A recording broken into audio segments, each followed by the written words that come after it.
Лучшие заморские товары. Сегодня я буду петь в золотом небе.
Удачи. заморские товары, подходите, покупайте.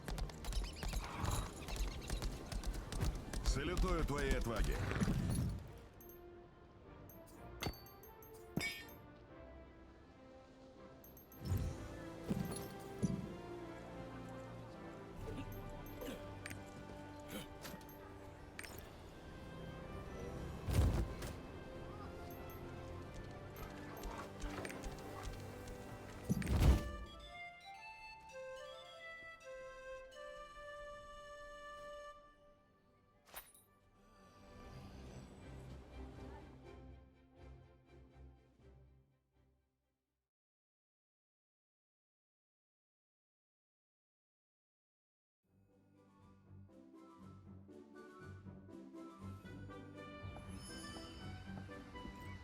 Доставляем морем и посуху!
Not my style.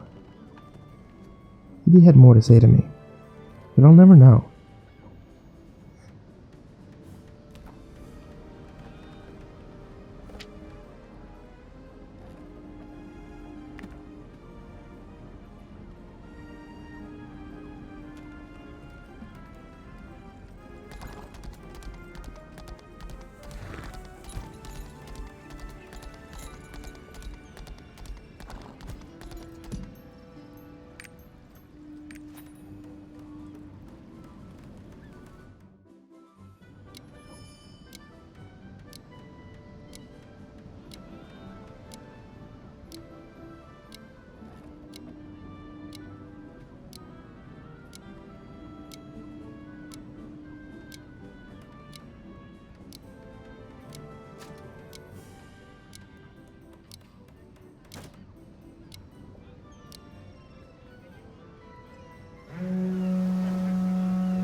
Because right then, Benjamin yanked his head back and wiped a knife blade the size of a large chihuahua across his neck, neatly slicing his head halfway off.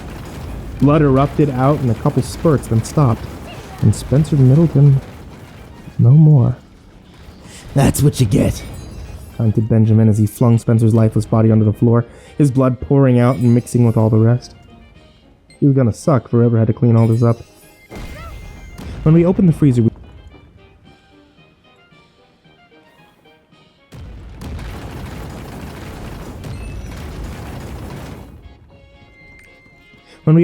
we found that Marlboro had gone all bad nurse on Carlos, sticking clumps of frozen meat all over his face for the swelling. I made us a fresh pot of coffee, and we took seats around the table by the window just in case a nosy passerby decided to, pass by. We put a tarp over Spencer, moved the wet floor sign next to it.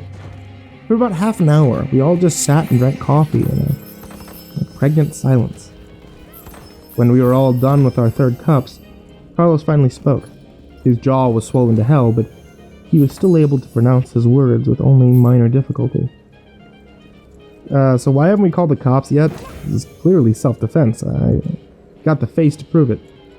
Yeah, said Benjamin, after some lengthy deliberation. Yeah, let's call the cops. That'd be good, but tomorrow, you and me need to have a serious talk, Jack. I called Arnold, from the only phone in the building with any reception. Spencer's cell. The deputy listened to what I told him, just the most basic and simplified version of what happened that night, and he said that he would be on his way right after he got out of bed and put some clothes on. They called the owners next. They were not happy. He told me next time I should call them first. Wait, next time? Right now the others are at their booth, staring out the window, and I'm sitting on my laptop documenting the night while the memories are still fresh. I know this isn't over yet. I think the gas station is gonna have to close for a day or two, but when it opens up again, I'll be here. You write in my journals, doing my best to ignore anyone who walks through those doors. I guess that means this is to be continued. Okay, so it's been about like an hour since my last post. We haven't had any customers yet, and if the gas station weren't an active crime scene, I might have asked one of our other employees to squeegee that large pool of blood into the drains by the cooler. For those of you who are out of the loop, you may want to catch up by listening to the earlier posts. I don't know what Arnold's personal grooming routine looks like, and I have to assume that, well, he spends at least 20 minutes a day in mustache prep, but even factoring that in, he should have been able to make it to the gas station by now. I called him in a few minutes ago to make sure that he hadn't gone back to bed. to make sure that I hadn't imagined that phone call in the first place. The conversation went something like this. Yeah?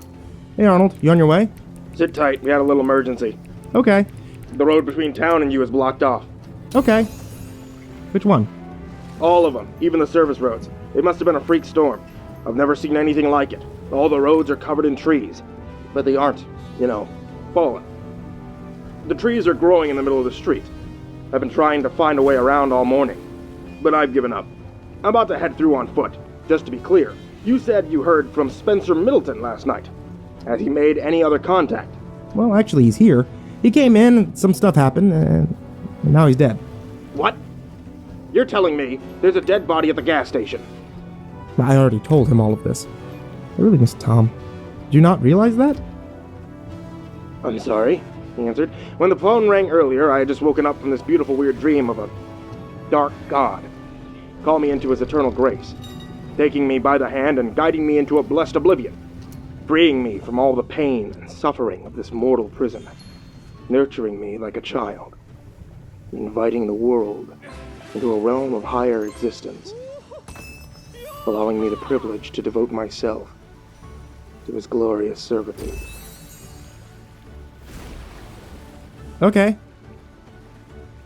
I guess I'll see you when you get here. I ended the call and checked the charge on my phone. The battery was sitting close to 50%. What's the deal, Lucille? Asked Benjamin. Arnold is on his way here on foot, but we might have another problem. Holy shit. You guys see that? Carlos asked, pointing out the window. Now, I couldn't quite make it out where I was seated behind the counter, and I didn't feel like hobbling over a corpse just for a look. What is it? I asked. There's a bunch of naked people out on the road. They're all walking this way, Carlos answered. What the hell you say? Said Marlborough, who was suddenly taking interest. He pressed his face against the window for a better look. Those aren't just people. I know them. That's Marla, and Tyler, and there goes Fred. At least, those are the names I gave them. Benjamin closed the frozen drink machine, throwing over his shoulder a quick, "They friends of yours?" "A family, actually. Well, they were anyway, before they disappeared. But I don't remember them looking like that." "Like what?" I asked, starting to get an uneasy feeling. "Like..." He took a second to find the words, but all he came up with was, "They look funny." They continued walking closer to the gas station, close enough by now that I could see them. At least a dozen people, stark naked. The closer they got, the more details I could make out. The more I wish I couldn't. Their eyes were milky and pale, maggots crawling out of infested crevices all over their body, their skin dirty and covered in lesions and bruises. Marlborough was certainly not wrong. They looked funny. I'm sure you know the Hollywood-style zombie walk. Shuffle of an undead body with unpaired motor skills. The scariest part of these people approaching the front door of the gas station was that they were walking 100% perfectly normal. There's a bunch of decaying nudists out for a stroll. There was a loud crash that suddenly snapped us out of our probably rude staring. We all turned to see that Benjamin had pulled the frozen drink machine to the ground and was attempting to drag it over Spencer towards the front door. The sticky syrup concoction spilled out all over the ground, mixing with the congealed blood and coating the floor in a warm red and brown and purple viscous soup. There's no way we won't have an insect problem after this. Marlborough and Carlos didn't have to ask what was going on. They instantly knew the plan and began yanking down whatever fixtures were bolted in place and piling them up in a barricade against the glass doors. That would have helped if it weren't for this broken leg. Besides, it looks like they've got this under control. "You boys think you can stay alive long enough for us to survive?" Benjamin asked. "We've got almost 90 years experience staying alive between the three of us," Carlos joked. Benjamin directed his next question to me. "You got any weapons in this place?" I told him no. The only thing I have is a half-empty canister of gasoline in the supply closet, and some really hard jerky, but he was welcome to whatever he could find. That's when he started MacGyvering some spears out of chair legs and a broken glass from the drink case. Well, about 10 minutes ago, the gas station lost power. Now really would be a great time to have a giant pet glow-in-the-dark butterfly. Stupid raccoons. It's been pretty quiet, save for the wet, guttural whispering coming from those people outside. Benjamin's still searching for weapons, while Carlos finds things to push against the front door. and assuming he hasn't fallen asleep, Marlboro has taken the back door. I was feeling pretty useless after Benjamin confiscated my crutches, so I figured I had to take this opportunity to type out the account of what happened, just in case Arnold gets here too late. And in the spirit of preparedness, I should say a few things to whoever finds these messages, or is it whomever? I'll never get that right. Well, first to the owners, I'm sorry about the mess. Second, to her, I'm sorry we didn't run into each other one last time. Third, to whomever keeps dumping tar into the ditch outside the gas station, I hate you. And I guess that's all I have to say. It's been a weird, crazy ride. This is Jack from the gas station, signing off one last time.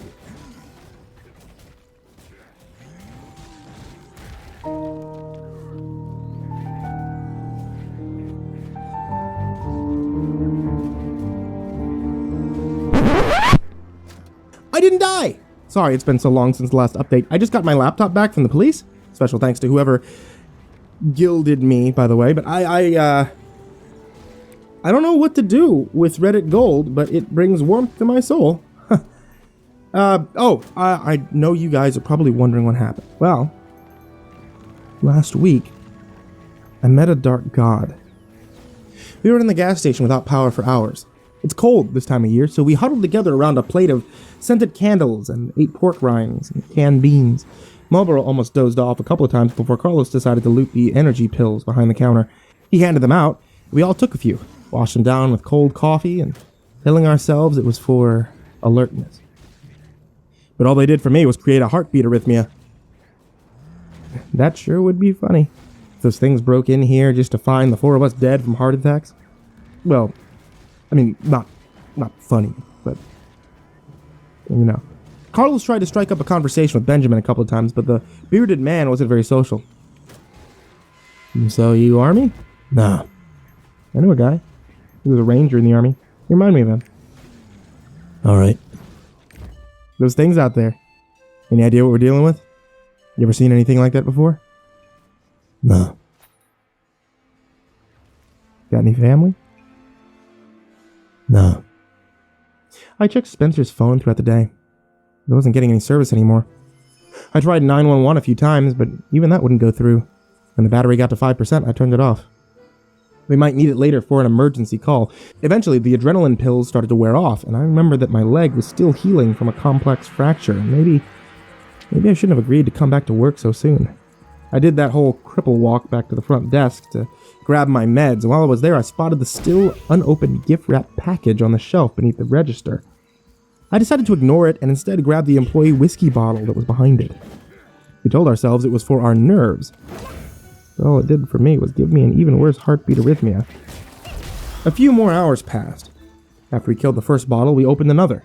Then Marlboro got into the energy drinks because, we all needed mixers. But at some point, the former cultist pulled out his stash and lit a joint. Without asking, I might add, turned the whole station into a hotbox. I can't remember if I'd taken my pain meds yet, so I went ahead and I took them. And as the sun started to set, I had two thoughts competing for first place in my mind. First, it sure is getting dark early these days. And second, I think we might be getting a little too fucked up to handle what's about to happen. Time became even more illusionary than normal once the laptop died, and we had no way of knowing how long we'd been waiting. We started measuring the time in candles. Our snack food and morale raced each other to depletion. At some point, Carlos got me away from the others to ask what I thought about Benjamin.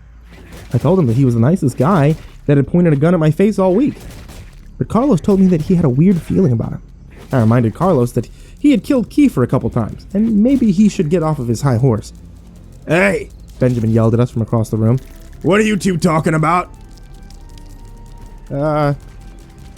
Anime, I lied. I think he bought it. "You get over here. I don't need any more dead bodies piling up tonight."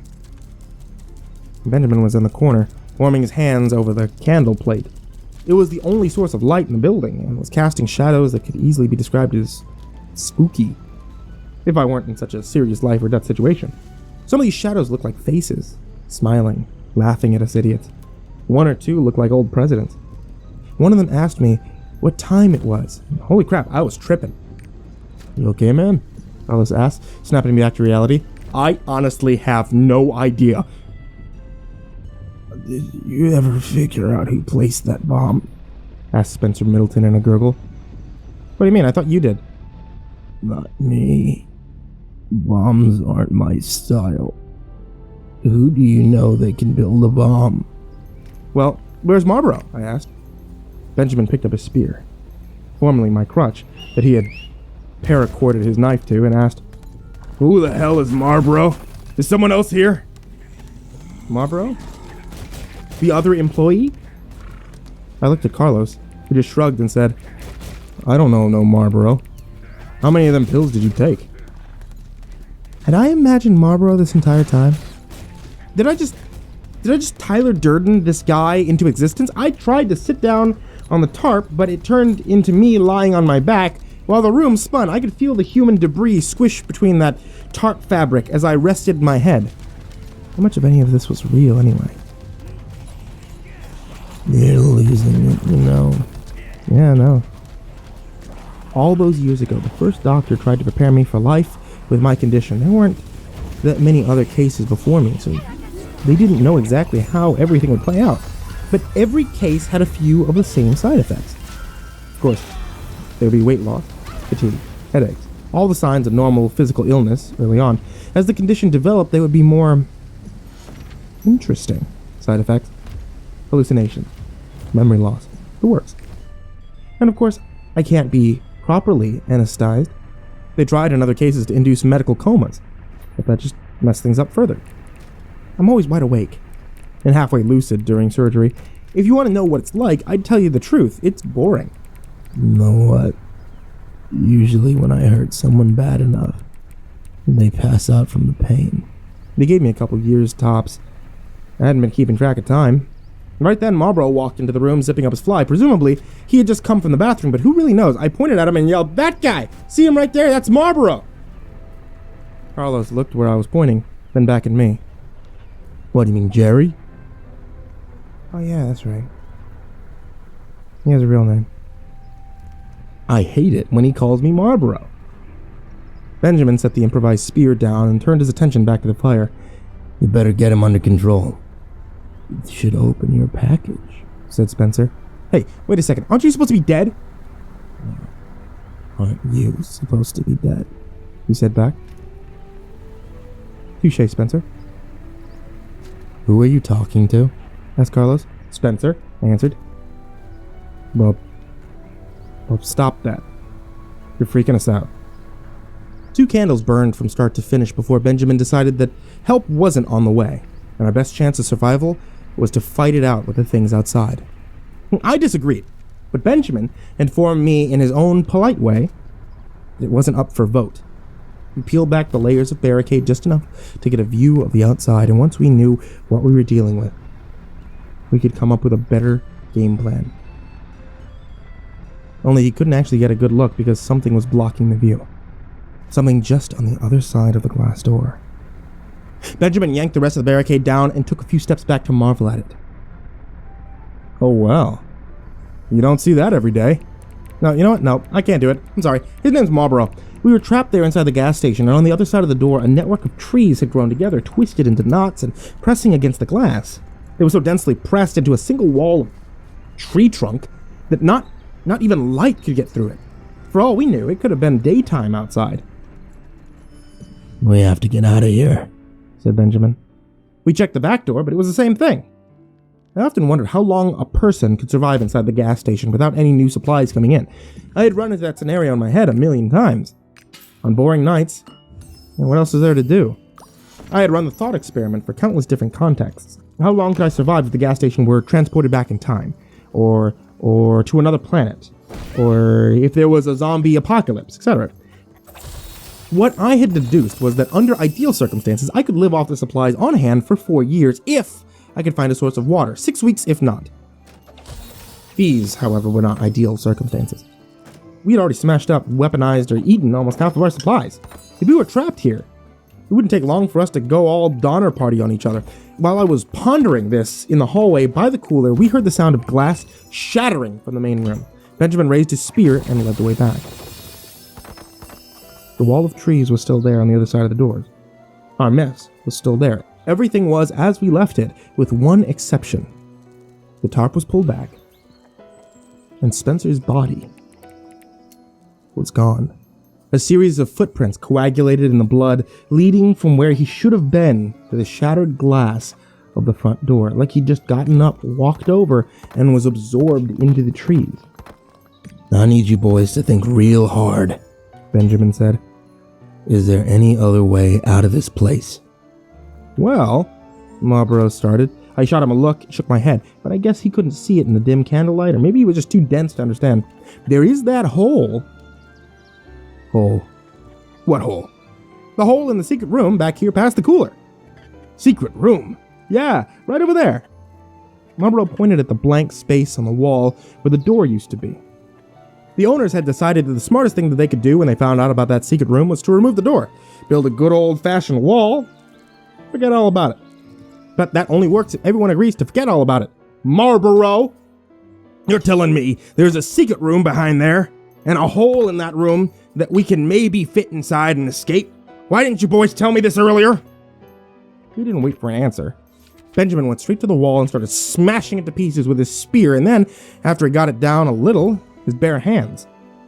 After a minute, the wall was once again a door. While Benjamin lit and placed a few candles around the giant hole in the floor, I grabbed Carlos, pulled him aside. Hey, I said, I should tell you something. Hey, I opened that package. The one that looked like a present? Yeah, I said. I'm not sure at what point I finally cracked and opened it, but I've been carrying around the content of that box in my pocket for at least one candle. Just like the last package, there was a note with this one. It read, I didn't expect you to use my letter as part of the story, but thanks. LOL. I didn't mind you using it. That was very neat. I liked it. I was very surprised. Thank you. I enjoyed your stories, and I knew it could be really great from the beginning. That's why I wrote what I did. I was surprised, but in a good way, that you used my letter. LOL. Thank you. I'm honored. Really honored. Underneath the letter was a small handgun. I knew enough about pistols from playing video games to know how to check the clip, and sure enough, it was loaded. I showed the gun to Carlos, who said, That's a Ruger 380. Is it good? Well, it's a gun, so it'll probably have more stopping power than a chair leg. Why don't you give it to him? Carlos gestured at our fearless leader. I don't know or trust him. Yeah, good point. Here, I said, trying to hand it over. I'm not a gun guy. No way. You keep it. I got both legs. You need it more than me. Benjamin yelled at us from the secret room. Y'all ready or what? Time to see what's down here. Then he jumped in. I may have neglected to mention that it was a 10-foot drop to the cave below. So I also may have taken a little pleasure in the sound of him crash landing and the pain moan that followed. Let's see, for the rest of us, we rolled up a tarp and put some knots into it like a poor man's rope ladder. I had to give it credit to the tarp. See, those things are incredibly useful. We had several hours above ground in a room with a dead body, unrefrigerated food, and Benjamin's body odor. We were all eating canned beans, and I think somebody probably threw up in that garbage can. My point is that we were all smelling pretty bad, to the point where I was doubting that I still had a sense of smell. But once we went into the hole, I knew for a fact that we hadn't. The smell down there made our gas station funk seem like cologne. The very worst putrid odors from the storm drains around the station were nothing compared to this. Is it possible for a smell to be heavy? Because that's the best word I could think of for it. Not thick, just heavy. Carlos and Marlborough took turns barfing. When they were done, Benjamin handed out the torches that he had made from gasoline-soaked rags and chair legs. I don't know what that guy's deal is, but he sure is crafty. And the cave was a straight tunnel, starting under the gas station and heading away from town. It was plenty tall enough for all of us to stand comfortably, and there was a slight incline, taking us downhill as we walked further into the hole. What the hell is this? Benjamin asked after about 20 feet. He waved his torch at the wall, and I saw that somebody had spray-painted a message on the cave wall in red. It said in shaky handwriting, Rita the Raccoon. ate the cocoon. I said it a few times in my head and was pissed off at just how close it became to rhyming, but didn't, like a song slightly off key. The handwriting was eerily familiar, especially the capital R. I couldn't remember why. There was another lawn gnome on the ground beneath it. We continued further into the cave. Benjamin was way ahead of us. Me bringing up the tail, hobbling along the best I could with just a single crutch. The deeper we went, the narrower the cave, the stronger the smell. Nothing about being down here away from the gas station felt like an improvement on our previous situation. But it wasn't until we made it to the tree that I really decided that we had messed up. I don't know how long we'd been walking down there, maybe a half mile or so. Crutch miles feel like a lot longer than normal miles, but we eventually came upon an enormous black tree taking up the width of the cave. It looked like one of those 1,000-year-old sequoias, big enough to put a 2-lane road through. Holy shit, enunciated Benjamin. I was the last to see what everyone was so wide-eyed and gawking at. The tree, in addition to being enormous, had some characteristics that you wouldn't expect a tree to have. Specifically, human body parts. A few arms and legs poking out at random spots, and right at eye level, a human face. Hey, said Marlborough, I know that guy, that's Patrick. We touched Patrick's face, and it peeled off and plopped to the ground like a wet Halloween mask. Yeah, I don't think he's gonna make it, Benjamin said as he pulled something out of his pocket and stuck it to the tree. What's that? I asked. Surprisingly, it was Marlborough who answered. That looks like a C4 plastic explosive to me. Benjamin chuckled. Wow, you win the prize for that one, Rain Man. Yeah, it's the last of my explosives. I've been trying to kill this thing piece at a time for the last week, but it just keeps growing back.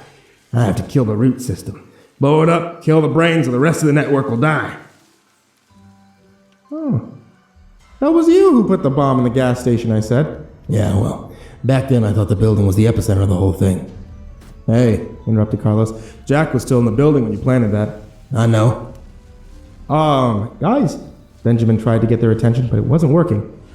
You knew. He could have died if that thing went off. Guys! Look, assholes, this is war. And in war, there are always casualties. You can't make peanut butter without smashing a few nuts. Hey, guys. What? Screamed Benjamin. I'm a little busy. Marlborough pointed back the way we came. We all turned to see Spencer, standing in the middle of the path, a wicked smile on his face. Hey, you miss me? Carlos screamed at me. Jack, the gun! I pulled the weapon out of my pocket, and I chucked it as hard as I could. It smashed Spencer right in the face, and he fell over. I was very proud for like the 2 seconds it took me to realize what I had done wrong. What came next almost happened too quickly for me to comprehend. Something burst out of the wall next to us, an enormous object the size of a car and mostly hand-shaped. It wrapped its giant fingers around the other three and pulled them into the wall, and then I was falling. The earth had opened up below me, and I was sliding through a dark tunnel. No, I was being pulled. More like swallowed, really. It went on for a while, dirt filling my nose and ears and mouth, and then whatever it was spat me into a pitch-black room, onto a rocky, wet piece of ground. I landed on my bad leg, and I probably broke it again. Well, I thought, at least this time I managed to hit Spencer. As far as last moments on Earth go. Slight improvement over the last week. The room I was in was cool, not cold, and cavernous. I could hear my breath echoing off the wall. I could also hear something else breathing. All at once I became aware of another presence down here, an entity in the room with me. It's hard to explain, in the same way I remember it being hard to explain a dream right after you wake up. It sounds like you have to experience it to understand, but the feeling was like being plugged into a shared consciousness with another intelligence that was putting thoughts directly into my head. Of course, it might have just been all the drugs. Welcome to my home. Came a loud voice from somewhere in the pitch-black room. I'm sorry it's taken this long for us to meet face to face.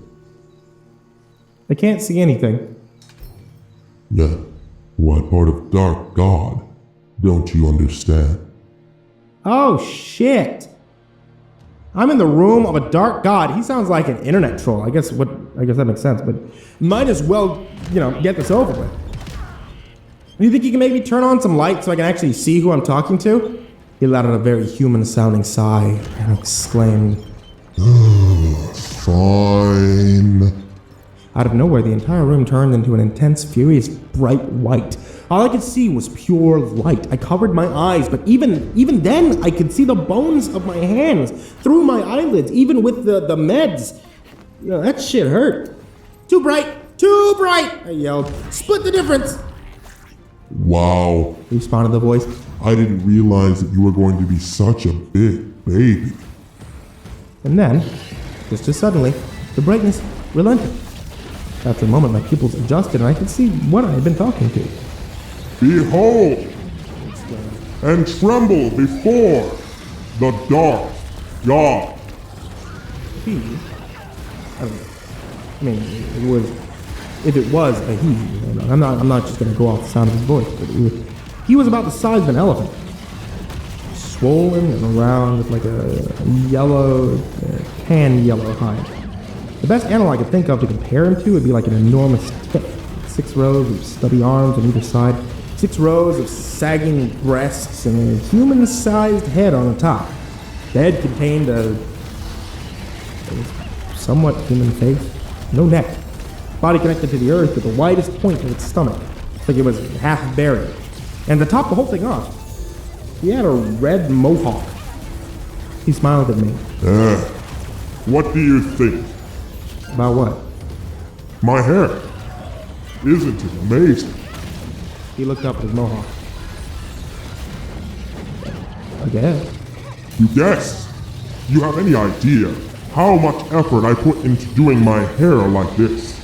You know what? It's fine. I shouldn't have wasted my time trying to impress you.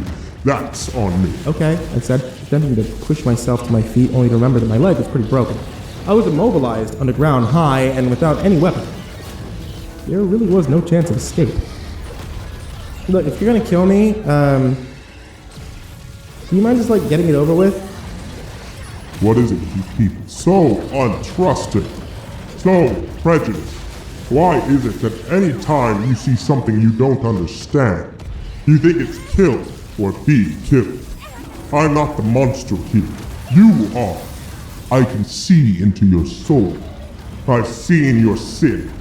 Remember that time when you were 15 and you keyed the principal's car? No? Really? Maybe that wasn't you. Humans all look alike. So, wait. No. Why am I here? Why did you drag me underground? Because, Jack, I can't find any other way of talking to you. And I wanted to tell you to stop killing my children. You burned so many of us. And what did we ever do to you, huh?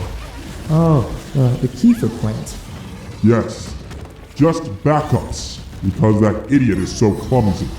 They're harmless, though. I've been trying to put some people in office so I can get a little political influence in this awful town. Take over the world? I asked, even though I was starting to see where this conversation was going. No! I want to pressure the city council to cut back on logging. I'm trying to save the world, but you and your awful friends keep killing us and trying to blow me up. But, okay, wait, but Spencer, he beat the shit out of me. That guy's awful. He's following your order. Well, excuse me for thinking that people have the potential to be rehabilitated. I hired Spencer because I needed someone to protect Kiefer. And I gave him very specific orders not to kill anyone, which he agreed to. But you've killed tons of people. The cultists. Their entire compound. Actually, no. I hate to be the one to say this, but those guys killed themselves. And yeah, it was really sad, a mass suicide. But if you listen to them, I think it was pretty obvious. You guys should have seen it coming from a mile away. I mean, consequentialism mixed with a moral obligation to end suffering. He waved one of his 6 arms in a jerk-off motion before continuing. I don't want to let all those perfectly good, fully formed adult bodies go to waste. You even know how hard it is to make one of those from scratch. It's not easy. But you sent you sent the things after us at the gas station. Again, with the self-centered hero complex. It was never about you. I sent my children to bring Spencer's body back here. I was hoping I could get him home in time to rebuild him without any permanent brain damage. I think next time you see him, you should apologize for what happened. I swear, ever since Romero made zombies cool, people see a dead man come back to life and instantly they get this urge to kill, kill, kill. Whatever happened to calling this a miracle? Nobody freaked out when Jesus came back. Wait, okay. Are you saying that Jesus was like those mathematists? Just like a reanimated corpse? Is that really what you want to talk about, Jack? Okay, but doesn't dark God mean like evil inside? The last time I was awake, Dark God had a completely different connotation. But you can't use my branding as your excuse for burning up Kiefer. You ask me, you deserve the ass whooping you got. But... I searched my mind for any proof that the Dark God was the monster I knew him to be. But the only thing I could come up with was a sad, ice-cold realization. We're the monsters? I'm afraid so. I'm sorry. Good. That's a start. So this is it? You're the reason for all the weird stuff going on out here in the gas station. He laughed again and wiggled his head, which I took for his version of shaking no. No. I'll be honest with you, I have no clue what half of these things are. Your gas station is weird, and even I do not know why. The hand plant and keepers were me. The smell, I'll fess up, that's me too. But all the other stuff, man, it gives me the heebie-jeebies. You know that weird glowing worm bug thing? That was pretty weird, huh? Wait, so... what do we do now? Now I send you and your friends back home, and you quit killing me. That's my deal. Can we agree to that? Yeah, I think so. Good. Shall we shake hands or... At that moment, an enormous hand burst out of the wall and wrapped its fingers around me. The next thing I knew, I was coughing up dirt down on all fours in the street outside the gas station. And it was morning. Ah, good. You made it out. I looked over and I saw the other three standing there, covered in black dirt. I was back where it started. The trees were all gone, leaving no signs they were ever there in the first place. The gas station was a wreck. The front doors were smashed out, and the raccoons were running a loot train for whatever edibles they could carry from the front to their nest behind back. "What happened, man?"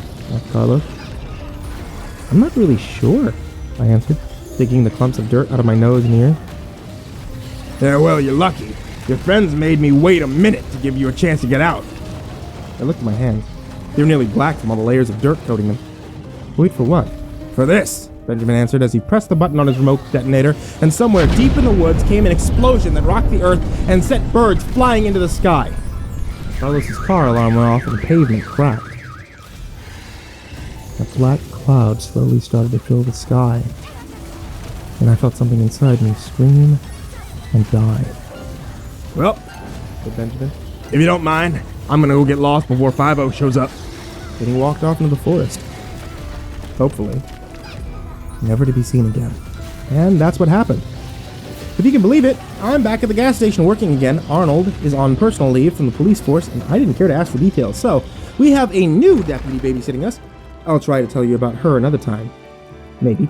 The police investigated the incident, and ultimately concluded that we were the victims of hysteria brought on by a gas leak. And once again, there was nothing supernatural to be reported.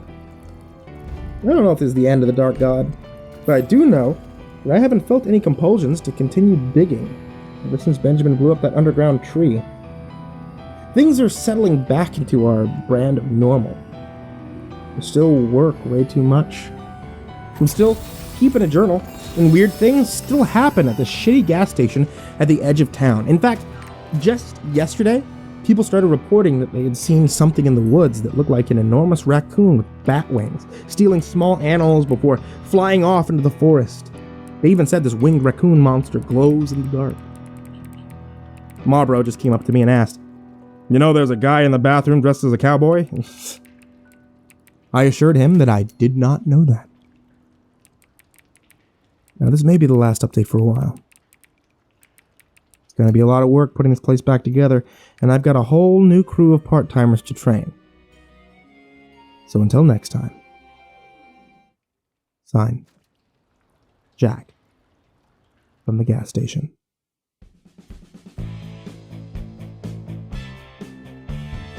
One of the very few perks of living with a rare terminal illness is the way nothing ever seems important enough to get stressed about. See, I'm speaking from my own limited experience, and in no way would I recommend you go out and get your own rare terminal illness, if you don't already have one. But in my case, I was able to make peace with the reality of my impermanence early on. Before the diagnosis, when I was a young teenager, sometimes I would worry about living up to my own expectations for adulthood, which is absurd when you consider that the town I grew up in is the capital of lowered expectations, whose only claim to fame is being the home of a famous, bloody Civil War battle, and the place where it rained frogs that one time. Don't ask. It's not nearly as interesting as it sounds. I work at the 24-hour gas station near the woods at the edge of town, and as far as jobs go, it's not the best, but it's not the worst either. Knowing that I won't be here too much longer dulls any ambition to climb the corporate ladder. Some days churn by without incident, moving the world one step closer to oblivion. But whatever. Those are my favorites, when I can pass an entire shift by reading a book and minding my own business. I don't need to climb a mountain or visit the Grand Canyon to know what Zen feels like. Tranquility is a quiet, empty gas station at 4 a.m. Of course, some days aren't as uneventful. I've experienced rude customers, drunkards, vicious raccoons that fall on the chaotic evil spectrum of the D&D alignment, a handful of armed robbers, and some other things that I can only describe as weird. I had one of the last type of days yesterday. We had been busier than normal in the weeks leading up to this. Some of the wildlife and fishery agents from nearby towns had been patrolling the woods pretty heavily, and our gas station is the only place for miles to get fuel or fresh coffee. I don't know what the hubbub was about, but I would guess everyone's been on edge ever since those cows were mutilated. Okay, I think that maybe mutilated is too strong of a word to use. Somebody has been sneaking into cattle farms and shaving the cows bald. Who knows why? Small towns get bored. I wasn't paying attention to the time because I never do, but it was late in my shift in the middle of the night when the deer poked his head inside the gas station. I had just finished my book and was checking my phone for weather updates when it happened. The glass door was pushed slightly ajar, and a large deer with an 8-point rack of antlers was slowly inspecting the store, scanning its gaze from one corner to the other, nostrils flaring each sniff. It stopped moving and pointed its giant black eyes right at me. I remained perfectly still, except to put my phone down because this was more interesting than the possible snowstorm headed our way in the next few days. We stared at one another for just a moment longer until the deer pushed the door the rest of the way open and stepped one foot inside. Now, whatever you're imagining right now, it's wrong. And I know that's my fault because I'm telling you this story, so I apologize. There were a few key details to this deer that I haven't mentioned yet. First, the deer's head was about 7 feet off the ground, and second, I could see through the glass of the front doors that this deer was standing upright. From antler tip to pelvis, the deer was just like any other ordinary whitetail that I had ever seen in the woods or this side of the interstate. Tan fur, long neck, confused expression, but at the legs, he turned into something else. If kangarooish was a word, I would call his legs kangarooish. He stepped a kangarooish foot into the store and waited like he was making sure that the ground wasn't going to fall out from below him. When it didn't, he put the next foot forward. The door shut behind him, and the deer started walking down the gas station aisle, his antlers barely missing the fluorescent lights hanging from the ceiling by millimeters. I didn't think much of it at the time, but when I got to work earlier that night, the other workers said something interesting. I was taking over the safe from the only other full-time clerk, Jerry, who, according to what I heard from a pretty reliable source, has been pretty salty ever since his cult went and had a mass suicide without inviting him. Before he left, he told me that the lag was getting worse and maybe it was time we do something about it. You see, there's something wrong with the mirror in the gas station bathroom. There's a delay in the reflection by about a half a second. Sometimes if the weather's acting up, it gets much worse, or at least more noticeable. We had plans to replace the mirror, but couldn't do it because we're lazy. And mirrors are expensive, and besides, how important is it to see your exact reflection anyway? It's a gas station bathroom, not a salon. That wasn't the weird thing he told me. The weird thing was that a man had come by earlier wearing hunter's camo and left his number, telling Jerry that it was imperative that he contact him in case we see anything unusual. I had dismissed that as being too vague to have any meaning at all. What is unusual at the gas station? A solar eclipse? A bipedal deer? A completely normal day? Besides, I don't work for him, and if he's looking for the deer creature, he can find it on his own. I watched the deer walk slowly towards the bagged chips display and put his nose to it, sniffing voraciously before stepping back and scanning the entire store again. His arms, or front legs, I'm not sure, dangled at his sides with cloven hooves as he walked over to the refrigerator drink case. He tapped the glass a couple times with his antlers before figuring out how to reach out and pull the door. It was like watching a toddler figuring out a puzzle. Frustrating. I almost got up to help him, but then finally, mercifully, he got his foot finger around the handle, and the door creaked open. I had to hold back my laughter as the deer fumbled at a bottle of water and somehow managed, barely, to pull it out of the case before sticking the top of it into his mouth and chewing at the cap until it ripped open. The deer leaned his head back with the bottle sticking out of his mouth and stared right at me as he guzzled the whole thing down in one continuous stream. Next, the buck sauntered over to the coffee machine and gave it a whiff. The smell apparently didn't gee-haw with his disposition, and he reared back and shook his head fiercely. Probably for the best. Finally, the buck finished his round and walked up to me and stopped on the other side of the counter. From this close, I could smell the creature, and surprisingly, he smelled like grape soda. He tapped his hooves, fingers, hands on the counter a couple of times, then looked back to where he had dropped the bottle of water, then back to me. Okay, I said. He tapped the counter again, so I went ahead and punched in the code for a bottle of water at the register. That's gonna be 89 cents. The deer took a step back, looked down at himself, then started patting his body where his pockets would be, if he were wearing any pants. Then he looked up at me and blinked a few times. "You're putting me in an awkward spot here," I said. Right then, the creature started belting out a strange animalistic noise that I can only describe as a combination between donkey and dolphin. I don't know what that means, I said over his noise. But then he just got louder and louder and then threw his head back, emitting this weird call into the ceiling. "I don't know what you're saying," I said back. "I don't speak deer." The creature threw its head back down, barfed up a green, wet clump into the counter in front of me, and then it was silent. I looked at the clump. The deer looked at the clump. The deer looked at me, then back at the clump. Oh, I reached out, I grabbed it by the corner. Sure enough, the deer had coughed up a mucus-covered $1 bill. Okay. I wiped the sliminess off on a dish rag I kept near the register for spills, and then put the bill into the till with the rest of the money before fishing out 2 nickels and a penny, which I offered to the deer, in which the deer promptly ate out of my hand. He turned towards the door and flicked his tail a few times at me before I noticed the strange tableau outside the gas station. At least half a dozen other deer were out there, each standing tall on 2 kangaroo feet and staring right at me. There was another stag, pack of does, at least one fawn, only 4 feet tall. The buck struggled for a few seconds to pull the door open. "Do you want me to—" Before I could finish, he had it wide enough to slip outside. Then they all left, walking proudly toward the forest line.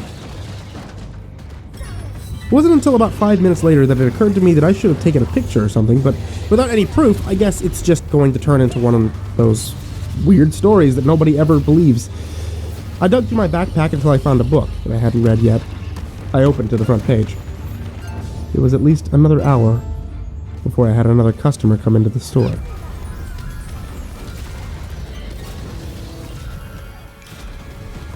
In case you were following along with the events of the gas station on my blog, I apologize that my website's been taken down so abruptly.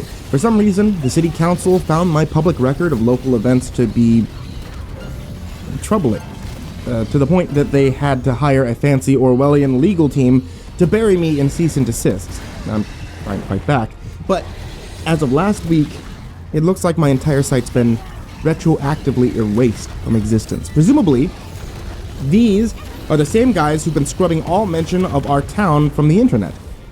I know that these are not the sort of people that you're supposed to fight with, but after what happened to Gregory Fitz, I feel like a responsibility to continue journaling in one form or another. Some of you who followed my blog may remember Greg as the lawyer who volunteered to help out pro bono after I first started getting pushback from the concerned members of the city council. He even drove all the way out here last week just to have a talk with them. I'm very sorry to say that they found his remains yesterday in a hotel room, locked from the inside, of course. Officially, his death was declared a suicide before it was sealed. Deputy O'Brien managed to get a look at the police report, which claims he died of blood loss while attempting to eat his own hands. Admittedly, I didn't know Greg all that well. That just doesn't seem like something he would do. Anyway, until I can figure things out on the website, I've decided to continue chronicling the events of my day-to-day here. If you haven't been following my blog and have absolutely no idea who I am, that's okay too. Let me just say that there's only 2 things you need to know that will bring you completely up to speed. 1, I work at the shitty 24-hour gas station at the edge of town. And 2, weird things happen there.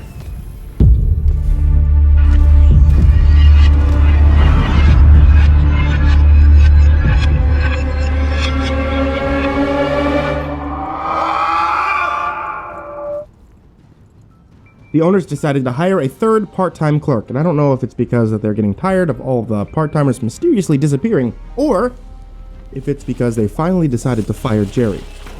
Well, maybe they just know that my time here is running out, and they're hoping that I can train my own replacement before it's too late.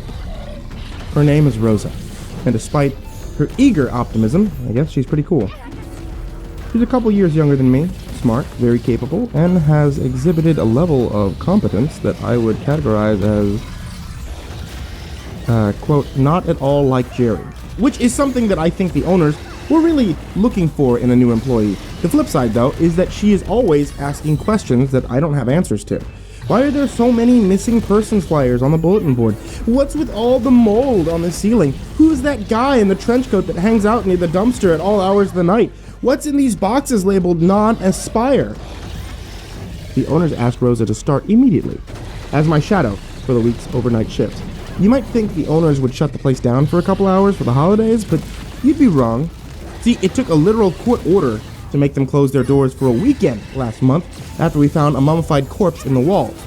That's a story for a different time. She came into the gas station just as the sun was beginning to set, and we started with the basics. How to clock in, how to open a till, how to turn on pumps. Then I gave her the same speech I give all the new employees. Look, there are a bunch of rules to working at any job. We're no different.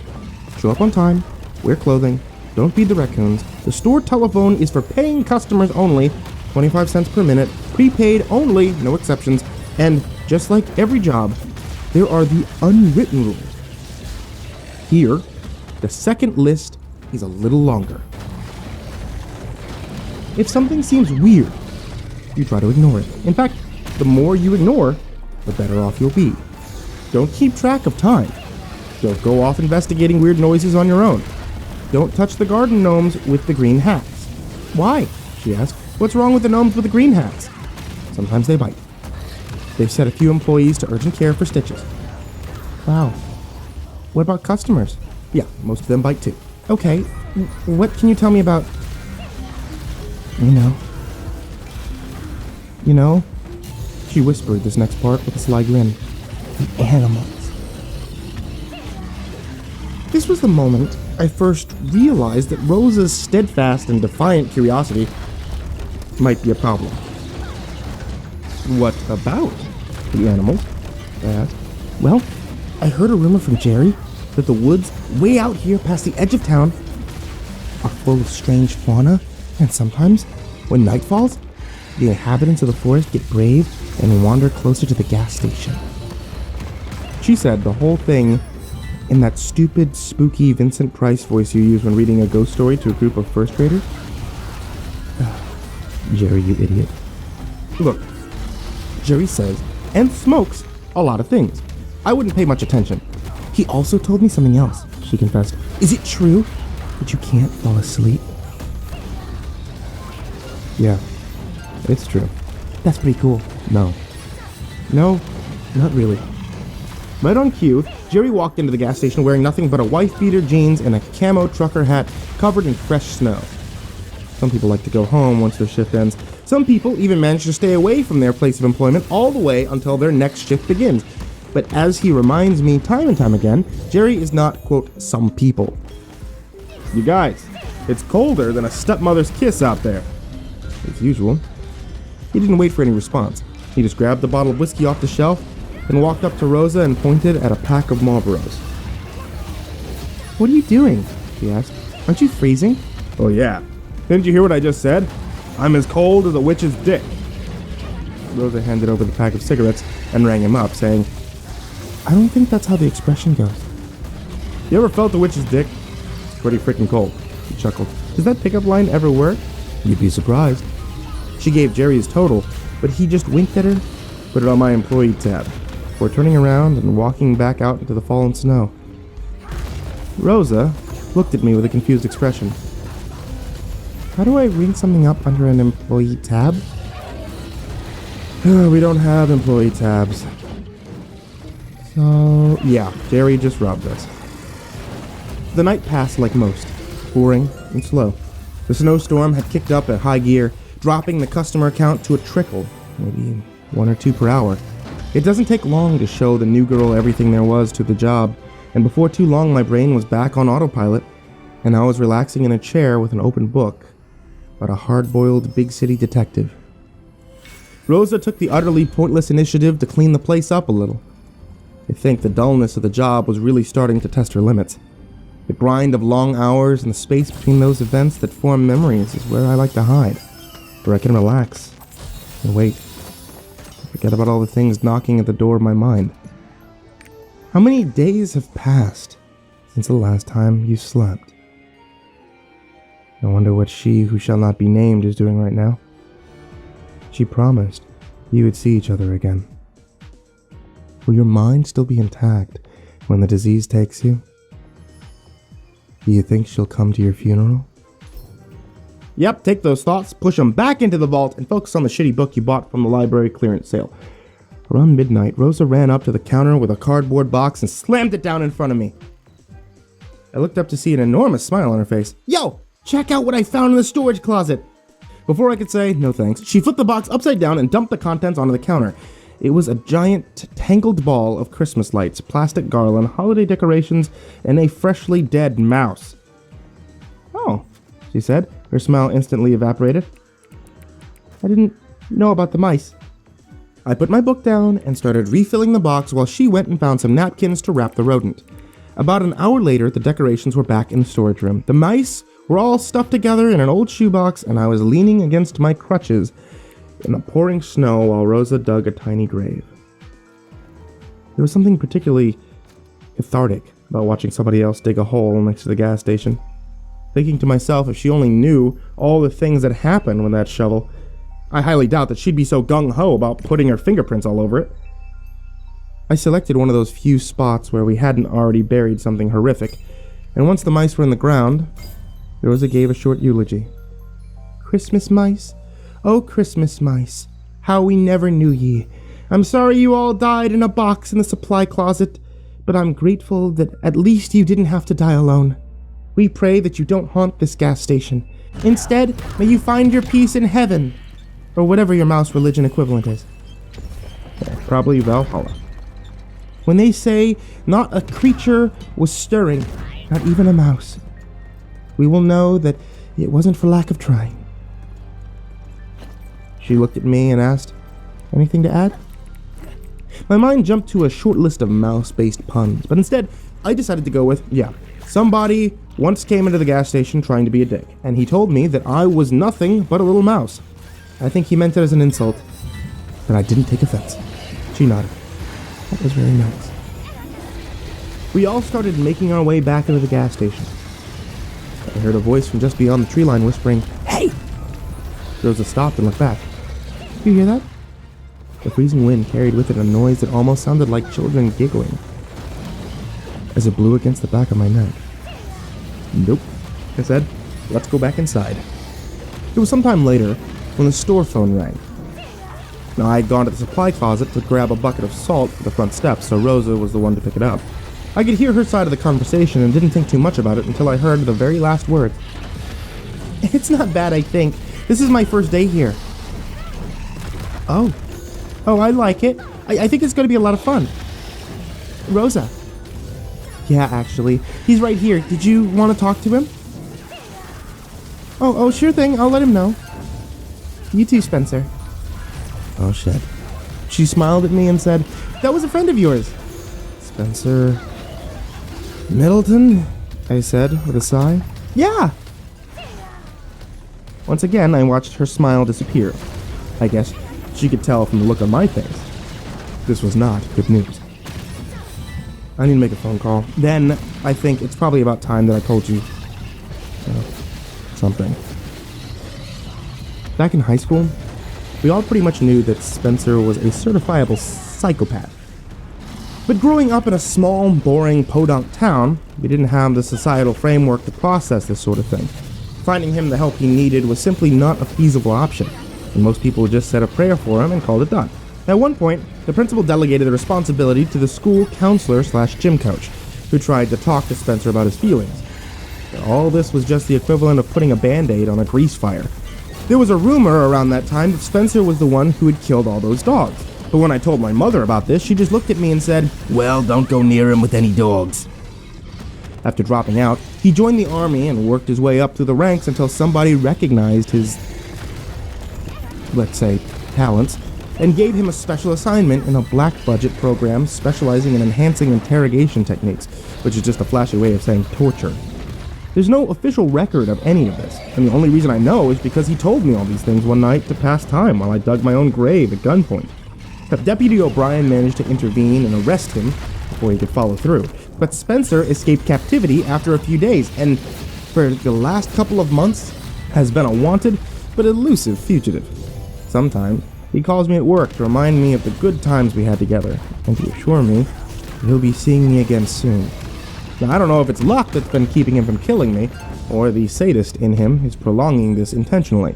Tonight, he told Rosa to let me know that he was in the area.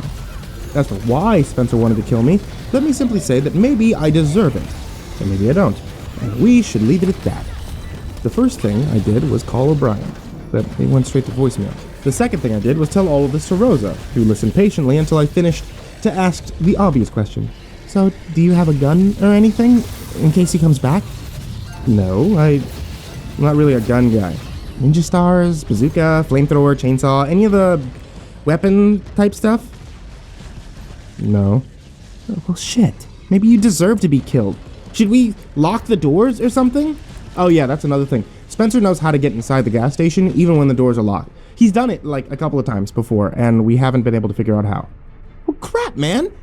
Is there anything else terrifying about him that you want to tell me? I once saw Spencer get his head cut halfway off and bleed out on the gas station floor, and he still somehow came back without any lasting damage. No, not really. The gas station door swung open, causing Rosa to squeak and jump. Hey guys, said the inebriated man in the oversized fur coat as he staggered into the store. Hey, Jerry, I said back. Where you been? You know, the roads are all shut down, he said, avoiding the question. It didn't matter. I already knew the answer. Rosa asked, what about the roads? Jerry braced himself against the frozen drink machine and answered, yeah, it's all over the radio. If you were a little closer, I probably would have smacked him. God knows he deserved it. Really, Jerry? The radio? We're not supposed to talk about it, but some time ago, Jerry started a pet project building a POW-style shortwave radio, just to see if he could. He uncoiled an old Brillo pad and wrapped it around the toilet paper roll for the inductor, went to Vulture on a couple of electronics in the storage. Eventually, ended up with something that actually picked up a few low-quality AM country stations. It also picked up something else. The signal is always weak, but if we put the radio in just the right spot, we can hear a man with a Slavic accent reading or discussing news relevant to our town in short, simple, choppy sentences. The weird thing is, he's always talking, no matter what, 24 hours a day without taking any breaks and never repeating himself. The temperature is 84 degrees. There are 3 more people in town than yesterday. The ratio of pig to human in town is approximately 2.078 to 1. The mayor's wife is asleep. The time is 24 hours and 16 minutes. The butcher shop is closed. The light is on at the high school gym. He talks about people in town, where they're eating for dinner, how many pairs of shoes they own, their favorite clothes and numbers, random facts, sometimes connected, sometimes not. We did a couple of experiments and learned that the radio signal gets a little stronger the further we go into the woods. And once we get past the gas station heading into town, the signal drops to nothing. We listened to him off and on for a few days as well to starve off boredom during slow shifts, but eventually we started to get a little concerned. The things he reported on were always so specific and bizarre. And some of what the voice repeated, nobody should have been able to know. Who didn't love who anymore? What high school student was about to find out she was pregnant? Which local business was about to receive a random health inspector visit? How many days the milk at the grocery store had left before it turned bad? And who was going to buy it? And when? We had theorized it was just an elaborate work of fiction until one day the voice announced Sean Buckley's death in a car accident 8 hours before it happened. Then the voice started talking about us. Talking to us, even. There's a man at gas station. He uses name Jack. He still has 1 baby tooth. He has been diagnosed with fatal familial insomnia. He is threat level 8. He is aware of transmission. There is another man at gas station. His name is Jeremy. He is threat level Echo. He is aware of transmission. He is 30 years old. He is looking at Jack. The men at gas station have built transmission receiver. Jeremy at gas station is moving towards transmission receiver. He is dismembering transmission. After that night, we made a pact to never listen to the radio again. And to add the transmission to that long list of try and forget stories, I think when most people swear on their lives not to do something again, they don't do it. Did I mention that Jerry isn't most people? There's a freak snowstorm, the worst one in a decade. All the roads leading into town are completely impassable. You know the drill. Mandatory curfew, state of emergency, cats and dogs living together. Jeremy waved his arms in the air dramatically. 2 dead, 1 missing. He grabbed a cup, filled it with cherry cola flavored frozen drink, and started to down it. If all the roads are impassable, then where the hell did you just come from? Asked Rosa. I whispered to her. Remember that thing I told you about ignoring the weird stuff? Jerry screamed, "Ah! What is it? Rain freeze!" Well, at least we still have... Right then, the power went out. leaving the gas station in complete pitch blackness. I used my phone's flashlight until I could find our box of emergency supplies, then somehow managed to drag it from the storage room with one hand while holding both crutches in the other. I'm sure Jerry was just being kind by allowing me to do it on my own so I could retain my independence and sense of worth. But seriously, dude, you see me dragging this heavy-ass thing, you really just not gonna offer any help? Once I had made it to the front of the store, Jerry sat down cross-legged and started going through the box, handing supplies out to the four of us. I had packed plenty of extra batteries, half a dozen flashlights, some bottled water, emergency rations, matches, flares, and more than enough... Wait a second. 4 of us? Holy shit, I yelled, fumbling with the flashlight Jerry had handed me. After a painfully awkward few seconds, I managed to get the damn thing to turn on, and I pointed it at the other shadow standing in the room. Jerry, Rosa, and... Oh, Deputy O'Brien. Hey, you mind not pointing that in my eyes? She asked. Deputy Amelia O'Brien was the latest in an ever-growing list of deputy babysitters assigned to the gas station, dating all the way back to as long as I can remember. Some of them died. One of them went crazy. And then there's her. A tough-as-brick Brooklyn transplant with an itchy trigger finger and a long history of giving as many fucks as there are planets named Pluto. She was a very welcome sight. Sorry, I said, pointing it back down. When did you get here? Just now, when you were off bumble-fucking around in the closet. I called to check on you 30 minutes ago, but nobody answered, and I nearly killed myself 10 times driving through this blizzard to get here. What the hell happened? Rosa perked up. Oh, we were probably outside doing the funeral when you called. She unsnapped the gun in her holster. You... what? I explained quickly. It was for a bunch of mice. Jerry bristled. And you didn't invite me? O'Brien shook her head and said, That actually does not clear anything up. I took a deep breath and broke the bad news. It's a good thing you're here. And Spencer called again. Said that he's in the area. Jerry opened the emergency pack of jerky, took a bite, and then said, That kid is so in love with you. The deputy raised an eyebrow at the new girl. Who are you? I'm Rosa. It's my first day. Amelia O'Brien. Really? You don't look like an O'Brien. What does an O'Brien look like? An awkward silence followed. And then Jerry broke it by exclaiming, Yeah, we finally passed the Bechdel test. It's a nice change of pace. Usually, when we end up trapped at the gas station, it's a total sausage fest. Usually? This happened before? Once or twice. O'Brien spoke in her walkie-talkie. Dispatch is O'Brien. You read me? Over. Silence. Dispatch, are you hearing me? Over. More silence. She sighed and dug $1 out of her pocket, handing it over to me, and she said, I need to use the store phone. But before I could even take the money, the phone started ringing. She shot me a look and said, Hey, Crutches, pick it up. Put it on speaker. Without thinking, I tucked the flashlight into my mouth, crossed the store, and when I got there, I reached out to answer, then immediately spat the flashlight out and yelled, Oh my God! What? O'Brien shot back. I put that in my mouth and mice have been doing weird stuff to it. I put it in my mouth. Store phone rang a couple more times. O'Brien said, Just answer the damn phone. I did. Hello? Hey, Jack. It's been too long. I pressed the button to switch to speakerphone. Hey, Spencer. Who's your new friend? I looked at O'Brien. He made a weird hand gesture that could have meant keep him talking or yeehaw, let's rob this bank. Between the current context, I assumed it was the former. Oh, her? The girl that you talked to earlier is my new jiu-jitsu instructor. I had to fire the last one because he hadn't already taught me everything he knew. I've been getting pretty rad since the last time I saw you. Also, I'm taller now.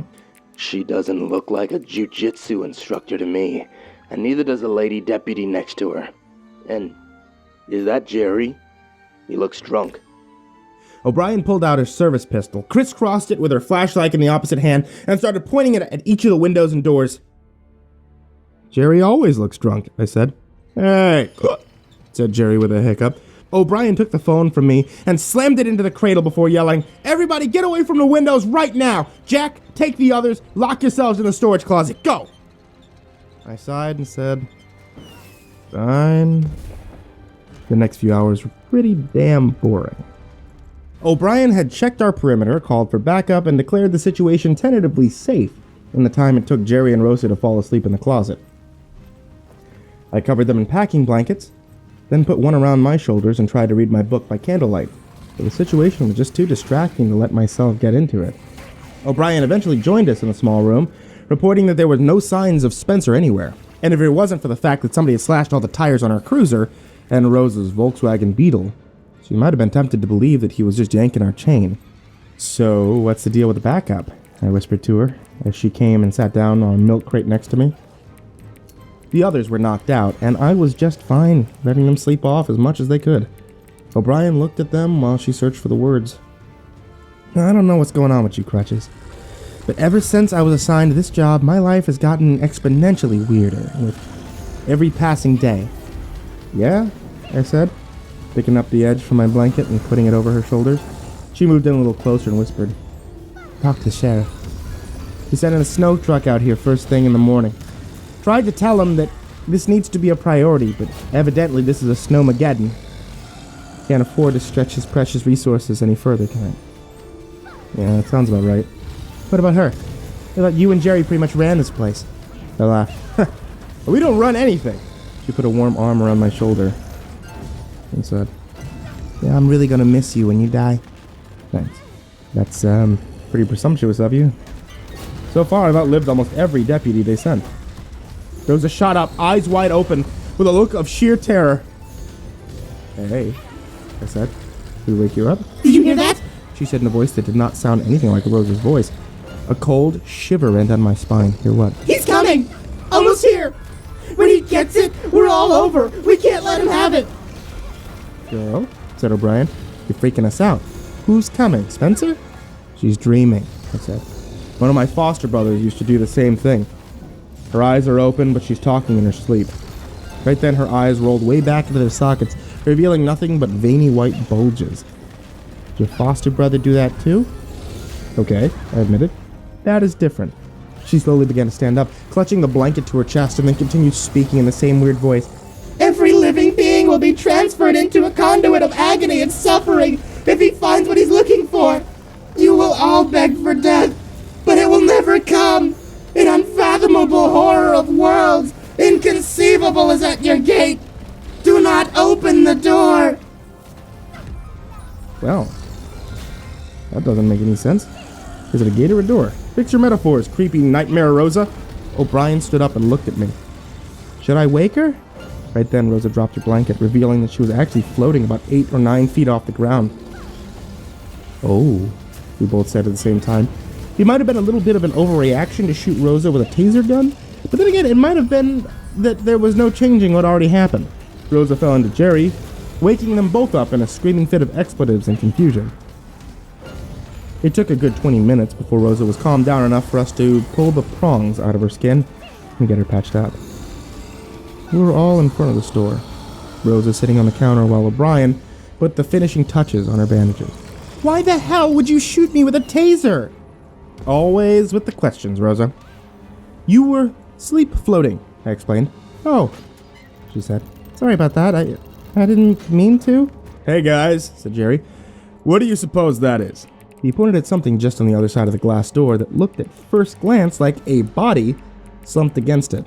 Upon closer inspection, I became certain that it was, in fact, a body slumped against it.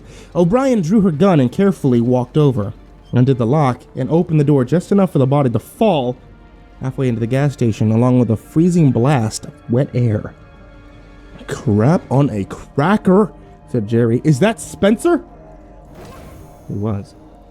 He had a busted lip, swollen black eye, scrapes and bruises covering his face like he had gone 10 rounds with a dump truck, but O'Brien was smart enough not to let her guard up. She kept one finger on the trigger while she checked for signs of breathing, which, sadly, she found. She put the unconscious Spencer in handcuffs, dragged him into the store, and then handed me another $1 before calling into the sheriff's office. "You think this is going to be enough?" I asked. "One pair of handcuffs? He's unconscious and unarmed. What exactly did you have in mind?" I said, "I don't know, maybe we can tie him up." At the same time that Jerry blurted out, "Wooden stake through the heart." We compromised, found a roll of duct tape, and secured him to a rolling chair, then pushed the chair into the supply closet that then was nailed shut. 30 minutes later, we heard the pounding on the roof. Slam! The first one jolted us all to high attention. We didn't have but maybe 2 seconds before the next. Slam! Maybe a tree branch had fallen over in the storm. Slam! Slam! Slam! They started coming frequently, like a muffled machine gun. Slam! Slam! Slam! Slam! What the hell is that? O'Brien bellowed. Slam! Slam! Slam! Slam! They came together. 5 to 10 each second, and then, just as suddenly as it started, the pounding on the roof came to an end. Maybe it was hail, I suggested. Or maybe, offered Jerry, it was him. Escaping. He pointed at the room Spencer was in. Now, how does that make any sense? Asked O'Brien. Lady, we are way past the point of making any sense, he answered, then added, I think you know that. That was all it took to convince O'Brien to pry the nails back out of the door to Spencer's makeshift prison. But once we got it open, we saw that he was still there, duct taped to the chair. We all breathed a collective sigh of relief before... Hey there, everyone. Spencer said with a sly smile. Merry Christmas. Now, which of you wants to let me out of this chair? Spencer Middleton, said O'Brien. You're under arrest. You have the right to remain silent. Anything you say... Christ, O'Brien, are we really gonna do this again? Just set me free. Give me a weapon. You clearly have no idea what's out there right now. You think I did this to myself? Trust me. You're gonna need my help. We probably should have gone with a stake. Spencer was still yelling at us as O'Brien closed the door again. Okay, she said. We need to check out what that noise was. No, we really don't, I responded. Rosa grabbed me by the arm for some reason, then said to the deputy, You can't leave us alone with this guy. Jeremy announced, I'll go check the noise. If I'm not back in 5 minutes, assume the worst. You're not going by yourself, snapped O'Brien. Fine, he said. Let's all go together. Rosa squeezed my arm tighter. I'd rather take my chances in here. Okay, said O'Brien near her wit's end. Then we split up. Are you freaking kidding me? I said. Are we really gonna Scooby-Doo this? Apparently, we Scooby were. And after a few more rounds of discussing, we Scooby did. It was decided that Jerry and I would go check out that noise while O'Brien and Rosa stayed and watched the prisoner. Hey, O'Brien told me just as we left on our wholly unnecessary suicide mission. I can handle Floaty Girl and Duct Tape Boy on my own, but you need to take this, just in case. I don't know why people are always trying to give me guns. I'm not a gun guy. Last time I had a gun, you know what? Don't even worry about the last time I had a gun. Plus, I need both hands just to move around. I'll take it, said Jerry. Ever fired a gun before? He asked. That depends, he answered. Are you a cop? She let out a defeated sigh and handed him her pistol. Try not to die, guys, okay? Rosa looked at us nervously and tried to offer some words of support.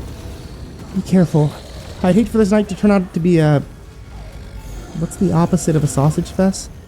Jerry answered, a clamboree. Right. I'd hate for this to turn out to be a clamboree.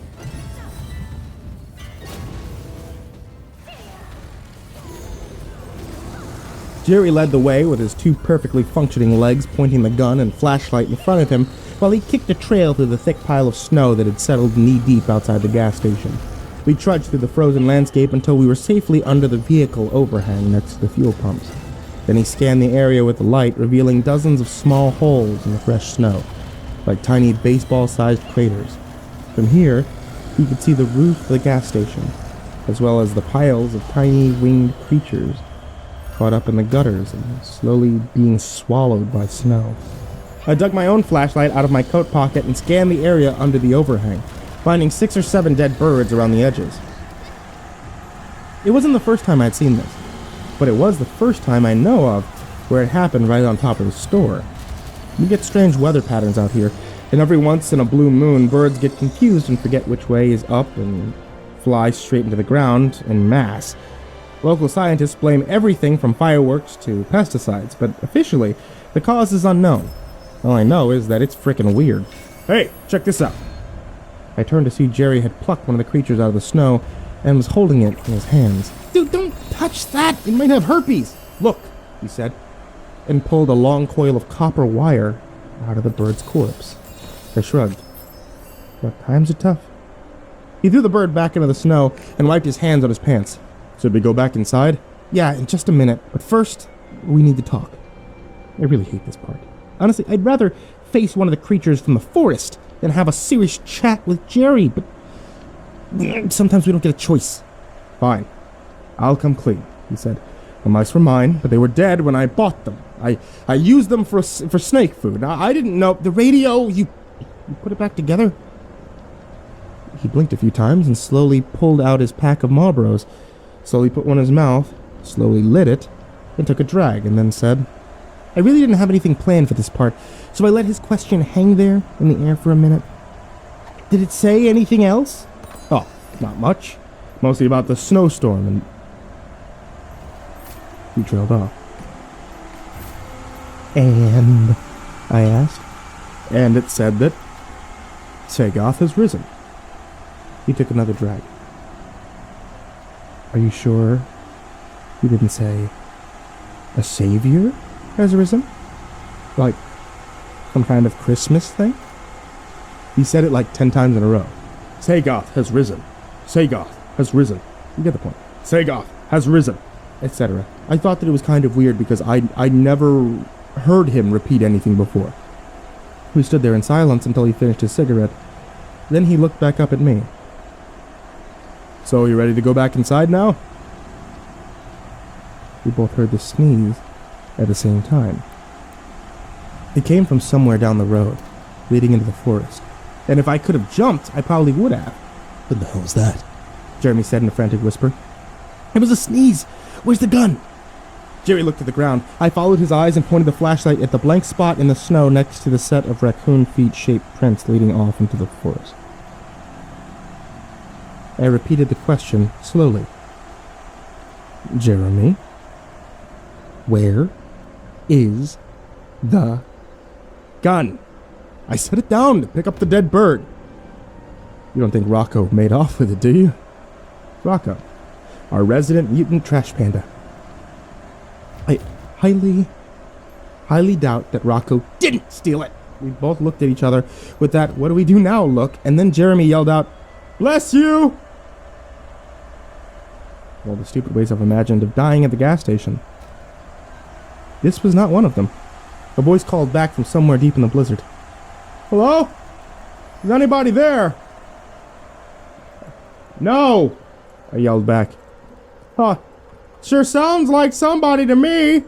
The voice was getting closer. I tried to do some quick math. Could I run back to the gas station before the source of that voice reached us? Probably not. A figure started to emerge in the snowstorm. A man-shaped figure. As it got closer, the details came into focus, and before long, the man was underneath the awning with us, casually walking towards us, his hands in his pockets, snow covering his hooded blue jacket. He walked right up to us and asked if he could bum a smoke. I watched the guy light it up, take a drag, and noticed that there was something strangely familiar about him. He was 5'10", early 30s, dark brown eyes, short and well-maintained beard, thin but in good shape, and he was wearing a coat. It was way too big on him.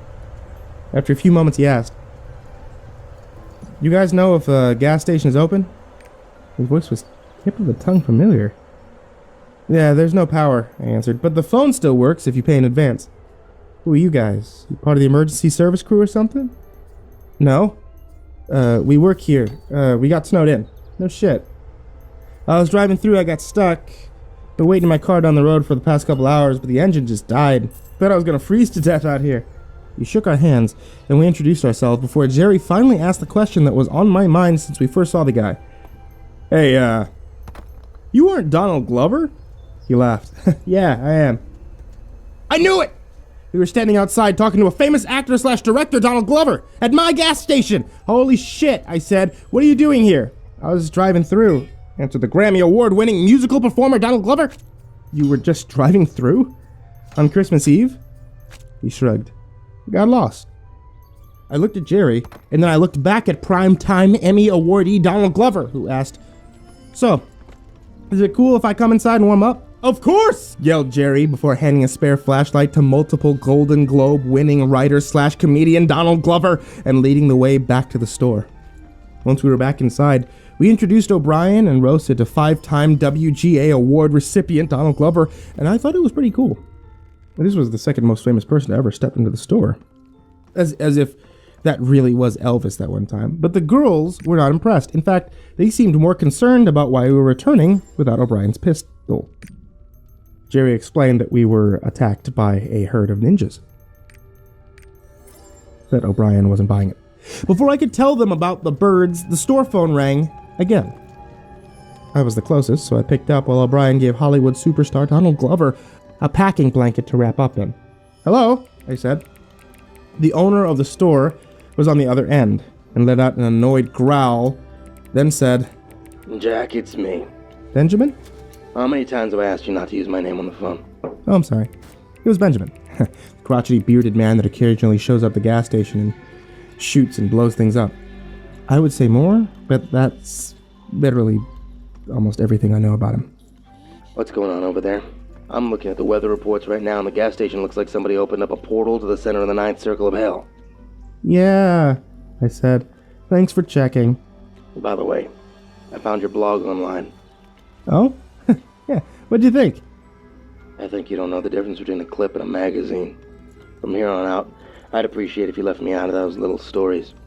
"Okay. I will. Are you gonna be showing up this time?" Hey, Tori, I'm in Greece right now, looking for a status report. Something beat the shit out of Spencer. Then we lost power again. By the way, does Sagoth has risen mean anything to you? Sagoth! That's the name of the shape-shifting demon. If he's anywhere near the gas station, you boys need to hunker down and pray, because that son of a bitch can look like anyone. Feeds off pain and leaves his victims stripped of all their skin. "Oh, damn," I said. "It's a good thing we found Donald Glover when we did." What followed was an agonizingly long pause. "Hello? Did I lose you?" Who the hell is Donald Glover? "You know, the critically acclaimed musical genius. He performs under the pseudonym Childish Gambino. He's a rapper. He raps." Yeah, okay, I bet he's a great kisser too. Jack, did you somehow become dumber since the last time I saw you? "What do you mean?" Motherfucker! I just Googled him! Donald Glover is at home with his family in Atlanta right now. You're in the presence of a shape-shifting demon. Well, maybe. The one in Atlanta is the double, and the real one is in the gas station. He made that growling noise again and said, Only way to kill a demon like this is to take off his head. Goodbye, dumbass. And the line went dead. Jeremy came and sat on the counter and said, "All right, I'm not making any offers or anything. I just want to know your opinion. Do you think we're more likely or less likely to have an orgy now that Donald Glover is here?"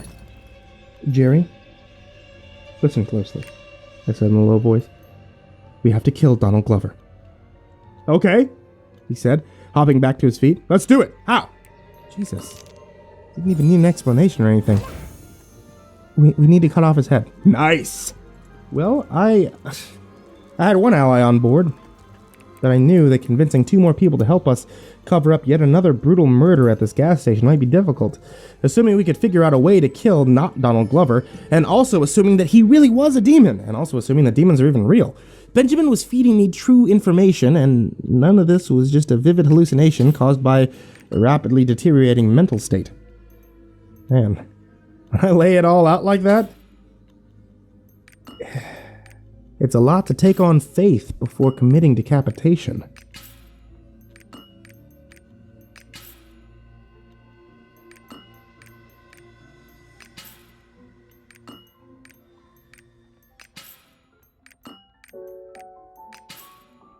I'm not sure how differently the night would have gone if Spencer's phone hadn't started ringing right then. And I'm also not sure how I keep forgetting that he has the only private cellular network on the planet that reliably gets service out here at the gas station. "You guys hear that?" asked Not Donald. We all stood in a weird semicircle around him, and there was no possible way we didn't all hear the ringing noise coming from just behind the supply closet door. O'Brien and Rosa were between Not Donald and the supply closet, with Jerry and me on the opposite side.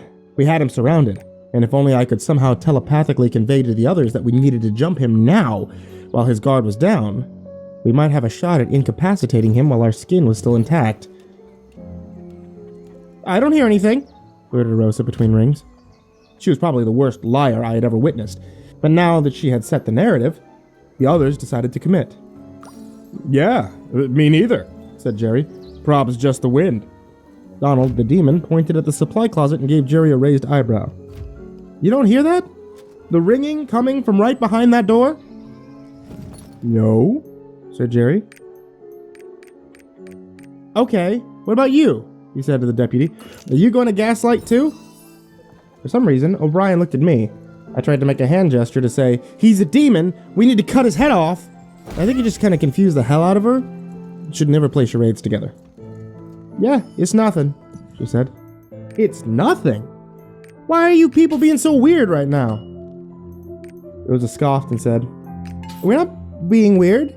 You're the one acting weird. Okay, he said. Silent moment passed. Then Demon Daniel pointed his flashlight right at O'Brien's eyes. She flinched for just a second, enough time for Demonold to dart past her to the supply closet door. Wait, I yelled, but it was too late. Demonold opened the door. What the hell is going on? He asked, pointing the flashlight at Spencer. O'Brien put up her hands and said, it's okay, I can explain. Spencer started shouting, oh my god, please help me. You've got to save me, these people are maniacs. They beat me and killed my wife. You have to get help. Rosa, bad liar. Spencer, freaking amazing liar. O'Brien yelled, close the door. He took a step forward. Hey, yelled Demonold. You stay back. You stay away from me, all of you. Please, untie me. She's not a real cop. They killed people. So many people. Spencer started crying. Like, real, actual crying. I couldn't help it. I started slow clapping. Everyone turned their flashlights to me except for Jerry, who was, clapping along. You got something to say? Asked the shapeshifter formerly known as Donald. Yeah, but how we don't turn this into a big, huge farce? How about we all come clean in the spirit of Christmas, okay? You're not really musical icon and famed television and movie star Donald Glover. You're really Sagoth, the shape-shifting demon. Do you have any idea how ridiculous you sound right now? Asked, hopefully, Sagoth. Yeah, I do, because I just said it. These people, sobbed Spencer. They're crazy. Talking about demons and angels. They're killing people. There's something wrong with them. Please run. Get help. Wait. Why was Spencer staying in character? I just told him that this was Sagoth. Why didn't he drop the act? Oh, unless... Sagoth wasn't the one that had beaten him senseless and left him propped up against the door? I felt a sudden pang of dread. The sensation was spiraling out of control way faster than I could keep up with. O'Brien attempted damage control. Everybody calm down.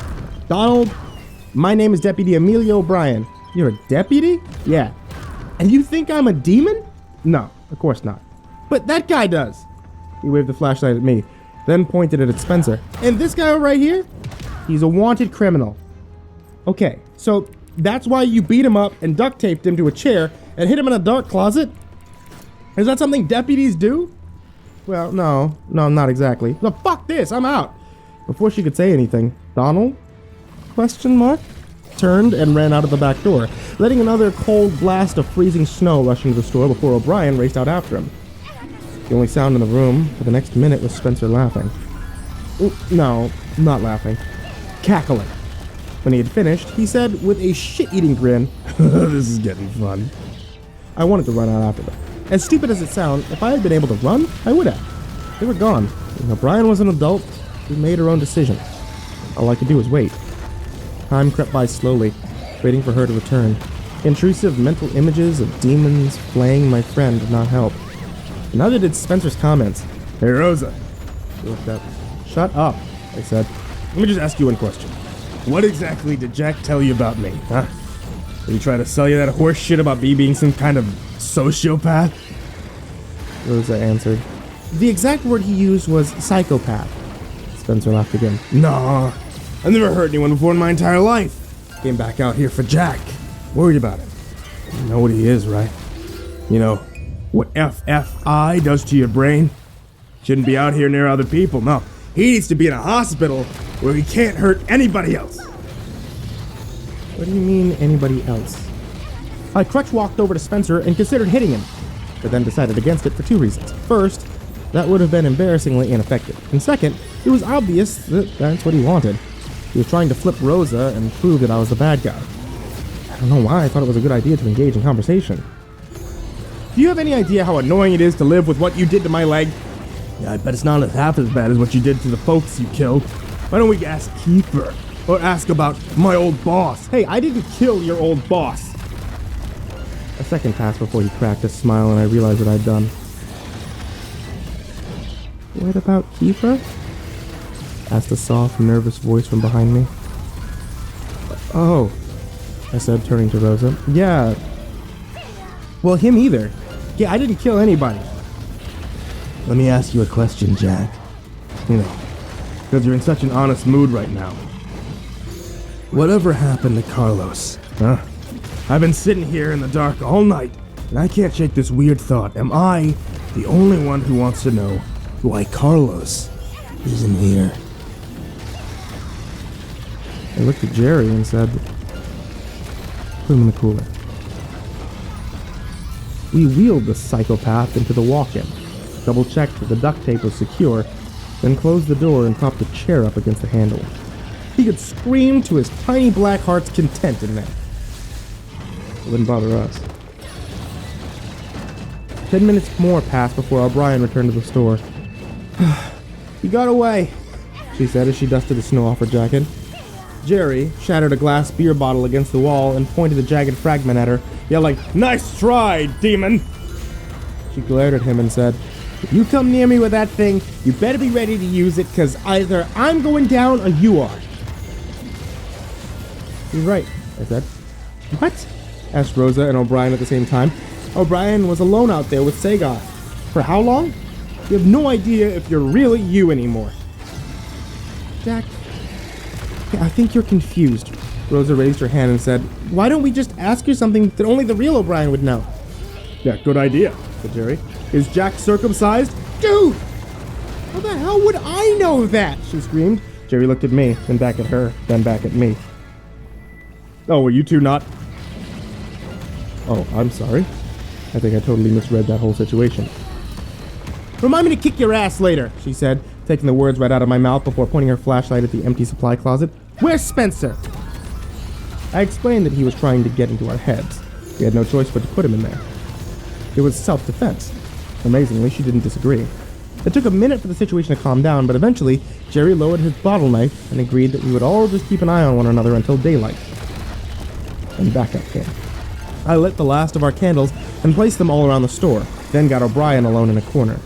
Jerry was still eyeballing us pretty hard, so I whispered quietly, "There's something I think you need to see." "What is it?" he whispered back. "I can't say exactly. I need to show you." "Okay." "Where is it?" "I need Spencer's phone." "Let me guess. It's still on him?" I nodded. In the midst of Spencer's mind games, I forgot to steal his cell phone again. I definitely didn't love the idea of opening the cooler door. Every time I think of Spencer, I convince myself that he's figured out a way to escape, and he's just a few seconds from falling down on me from the ceiling like an evil Spider-Man. "I'll be right back," she said. I followed as close behind as possible as she went to the cooler and pulled the chair back. "What is she doing?" asked Jerry in an atypical voice that I would call concerned if it were coming from anyone else. We didn't answer. Instead, O'Brien opened the door, pointed the flashlight at the still smiling Spencer, and walked up to him.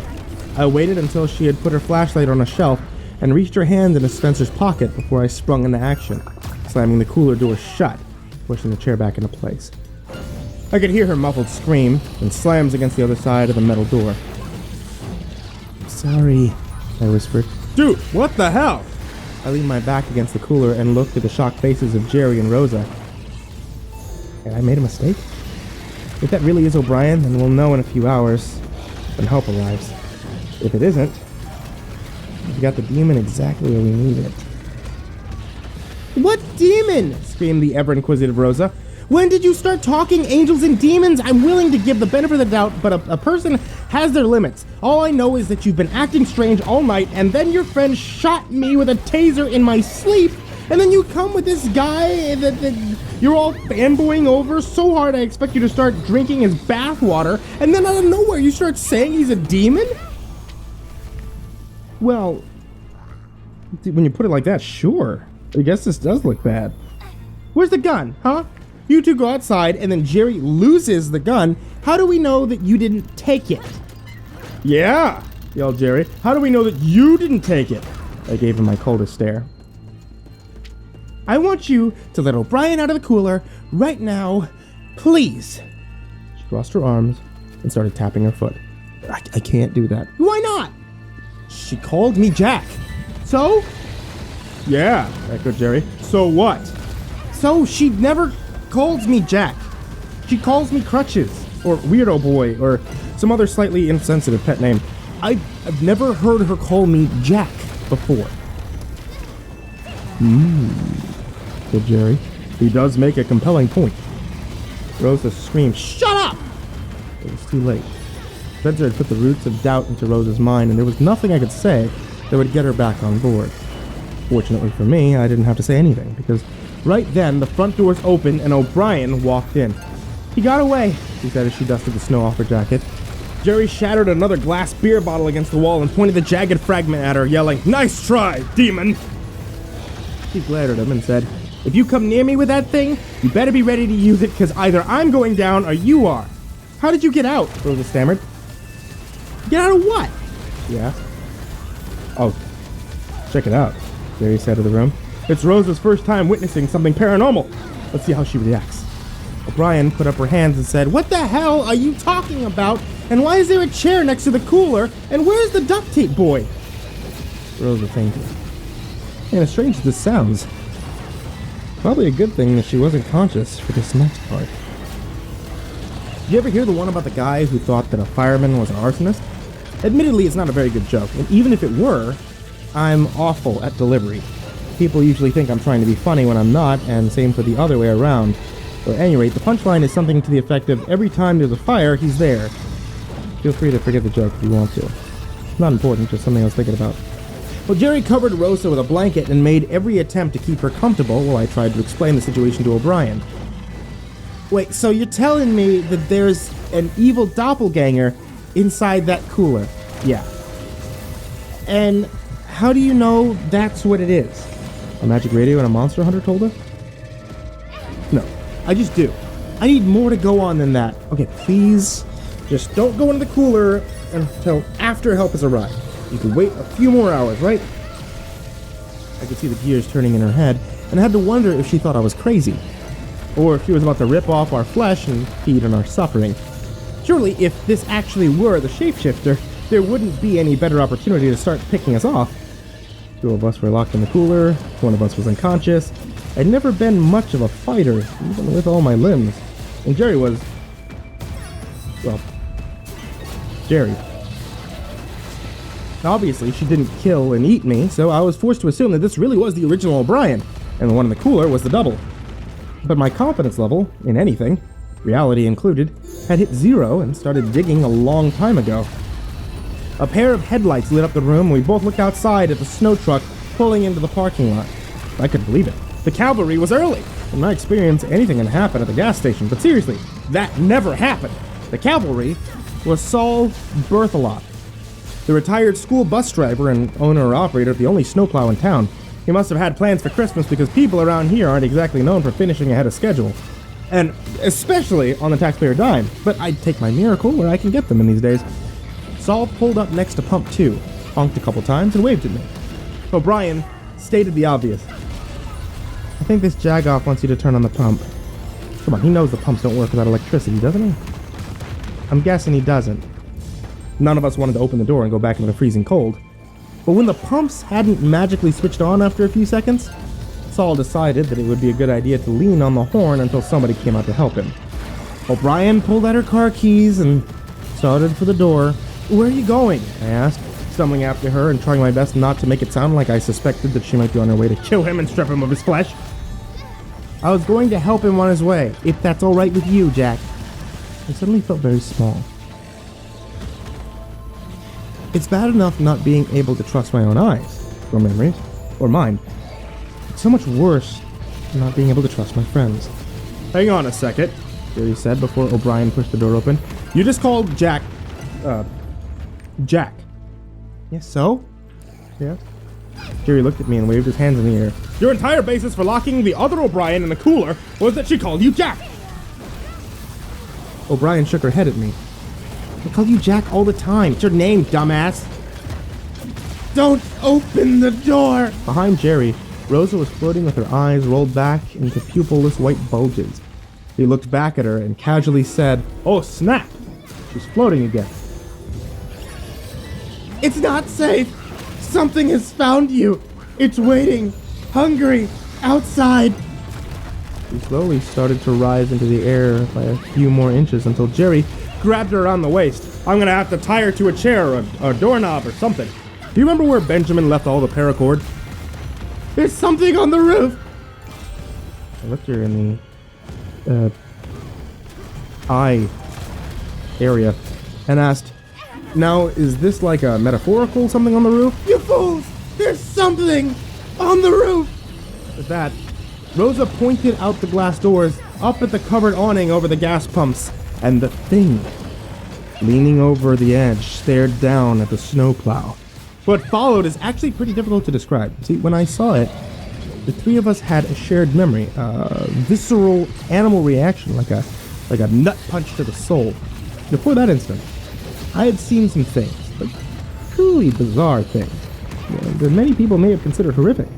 My own exposed bones, a clan of nudist zombies, a snake and spider hybrid. I could keep on with the list of things all day, but my point is, after this, I'm going to have to completely re-examine my concept of horrific. The very image of the creature, which is not even the right word for it, if human language is capable of one, was something that eyes were never meant to see. It forced our minds way past fight or flight into some third option, like my brain simply gave up and shat its pants. We all said it at the same time. Fuck! Fuck! Rosa fell into Jerry's arms with her eyes closed, and he dropped her onto the ground like a sack of dog food. We were all transfixed at the horrendous beast on the ledge of the pump awning. Its head was the size of a beach ball, shaped more or less like an enormous skull. The eyes were sunken charcoal pockets that didn't appear to move in time or relation with the rest of its body, sort of like balls of smoke. 2 nostril slits above an open mouth, filled with disorganized rows of serrated chalk-white teeth like those of a shark, each one about the size of my thumb. It had 2 spinal horns, both at least a yard in length and its shiny black marble in appearance. The thing's clawed hands were tipped in jagged talons, blacker than black, and its skin resembled that of a third-degree burn, pinkish deposits of scar tissue, glued upon layers of giant, ropey muscle. Even more interesting was that we could see the beast in all of its monstrous glory outlined against the sky, even though there was no light out there other than the ones on the snowplow. Our eyes were picking up a whole new wavelength outside of the normal visual spectrum. It was all coming from this thing. 3-way jinx, temporarily snapping the rest of us back to reality and all likelihood saving us from losing what's left of our minds. O'Brien fell to the ground and started violently barfing. Hey, yelled Saul from inside the truck. You guys got any gas left or what? At first, I didn't want to look back out those doors. I had to. Saul was about to do something that he had no idea would be the single worst mistake of his life. I feel I should tell you maybe just like a little bit more about Saul. When I was still too young to drive, I would have to walk half a mile every morning to my area's school bus pickup spot at 5:30 a.m. My house was close to Saul's hunting camp, where he parked the school bus, so that meant that I was always the first on the bus route, and if I was ever late, he would leave without me. But depending on how hungover he is, he might not start driving until 6:30 or 7, which meant that I would have to stand there in the middle of a dirt field next to the road for up to an hour and a half, at the point of each day when mosquitoes were waking up. After his wife left him, he became a much more intolerable drunk, and his kids would show up to school with bruises and broken teeth. He would spend hours at the gas station sometimes, refilling the same cup of coffee over and over, droning on to anyone that would listen to him about what new group of people he had decided was ruining the country. One time, his name came up on the transmission. There is a man, Saul Berthelot. He cries alone in Deerstand. His blood alcohol content is 0.3110. He owns 42 firearms. His favorite color is purple. I guess my point, if I even have one, is that Saul is a shitty bus driver. And a shitty husband. And father. Shitty customer. Shitty person. But yeah, shitty hunter too. He was a lot like most people in this town, actually. But even still, I did not want to watch him get his skin ripped off. I got to the front door and pushed them open at the same time Saul was stepping out of his snow truck. I screamed, "Stay inside your vehicle!" Either Saul hadn't heard me, or he decided to ignore it, choosing instead to down the rest of his 40-ounce natty light before tossing it into the snow. "Saul, go back to your truck! There's a gas leak or something!" He was a couple yards from his truck when he looked at me and yelled back, "Fuck you, I need to take a piss!" The creature lurched forward from the edge of the awning, reaching its left arm down with the speed of a mousetrap and snatched Saul into the air by his feet. The beast pulled Saul, dangling upside down, screaming and cursing, close to its mouth. Saul was extremely lucky that he always kept a loaded pistol tucked into his pants. Not because it helped him survive the situation. No, he died. Like, so much dead. But at least the pistol saved him from what could have been a feast of agony for the thing on the awning, which I had deduced by now was actually the real demon's Sogoth. He popped off a couple of rounds into the demon's face, but the mortal weapon was ineffective as a bee sting, and all it did was piss the demon off enough to slam Saul full force against the concrete pavement below. When he picked the man back up, his broken body dangled lifelessly in the monster's hands. With its other hand, it poked at Saul a few times, then with one of its talons, opened the man up and spilled his blood out into the snow. As far as last words go, "Fuck you, I need to take a piss," are probably not the ones you want on your tombstone. I felt myself being yanked backwards by my shirt collar and tossed onto the floor of the gas station before O'Brien closed and locked the door. "Yeah, nice. Lock the door. Deadbolt will be sure to stop the 20-foot-tall demon creature from coming inside." She pulled me to my feet and said one word. "Weapons." We stayed as far away from the door as possible, while we turned the place inside out looking for whatever we could use to defend ourselves, but it was seriously slim pickings. Broken glass shards, chair legs, pair of spare crutches, 3 pocket knives. We didn't have what it took to kill the thing outside if it wanted us to. "I can't believe he's dead," lamented O'Brien as she collected a few bottles of our more flammable liquor. "It's like that." "Well," Jerry answered as he duct taped a pocket knife to the edge of a chair leg, "he died doing what he loved. Shooting stuff." O'Brien shook her head in disgust. Jerry caught the gesture and asked, "Oh, I'm sorry. Were you and Rando close?" "Dude," I said, "I know tensions are high because it's Christmas and all, but read the room. A man just died." "So what?" said Jerry defensively. "Somebody dies every 600 milliseconds. We get focused if we have to grieve every single one of them. Are we really going to pretend that any of us are broken up about that red shirt? If we can be perfectly honest for a second, the value of human life out here at the gas station is grossly over-exaggerated, and out of the 6 people inside this building, Rosa is probably the only one of us that hasn't killed anybody." He stared at me and O'Brien, daring us to call him out on that. We all just stood still, trying to think of what to say. But there really wasn't anything to say. For all his faults, Jerry could be very Jerry-ish sometimes. And it's easy for me to forget that when I first met him, and he was trying to get me to join a murder cult. "Well," I said finally, "it's only her first day." We allowed ourselves a short, awkward laugh before going back to hunting for weapons. I can't say exactly how much time had passed, but the 3 of us were ripping open every box in the supply closet when we heard Rosa say, "Hey guys, what happened?" We looked back and saw her standing in the doorway, pointing Saul's revolver at the floor. "Where'd you get that?" asked O'Brien. "I saw this thing sitting there on the ground outside. Did you guys know there's a snow truck out there?" "How did you get it?" O'Brien asked, even though I think we all knew the answer. "Just walked outside, I picked it up. Why?" The annoyance in her voice had ticked up a notch. "Don't do that again." "Why not?" The annoyance in her voice had ticked up a couple more notches. "Don't worry about it." Jerry jumped in with, You didn't happen to see a terrifyingly huge hell monster while you were out there, did you?" She squinted at him and said, "No." Why did you lose one?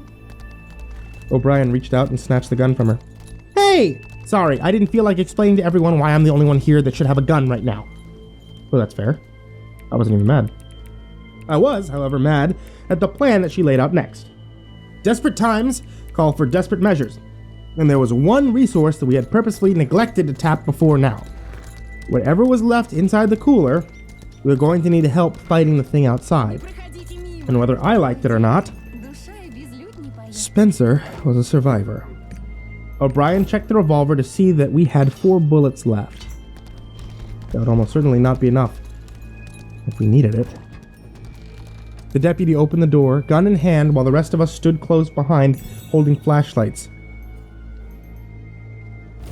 Our job was to collectively point them into the eyes of anybody or anything that might try to jump out at us. It came to that. We didn't know what to expect when we opened the door, but the first thing we saw was the empty chair that Spencer had been duct taped to. Hello? Is anyone alive in here?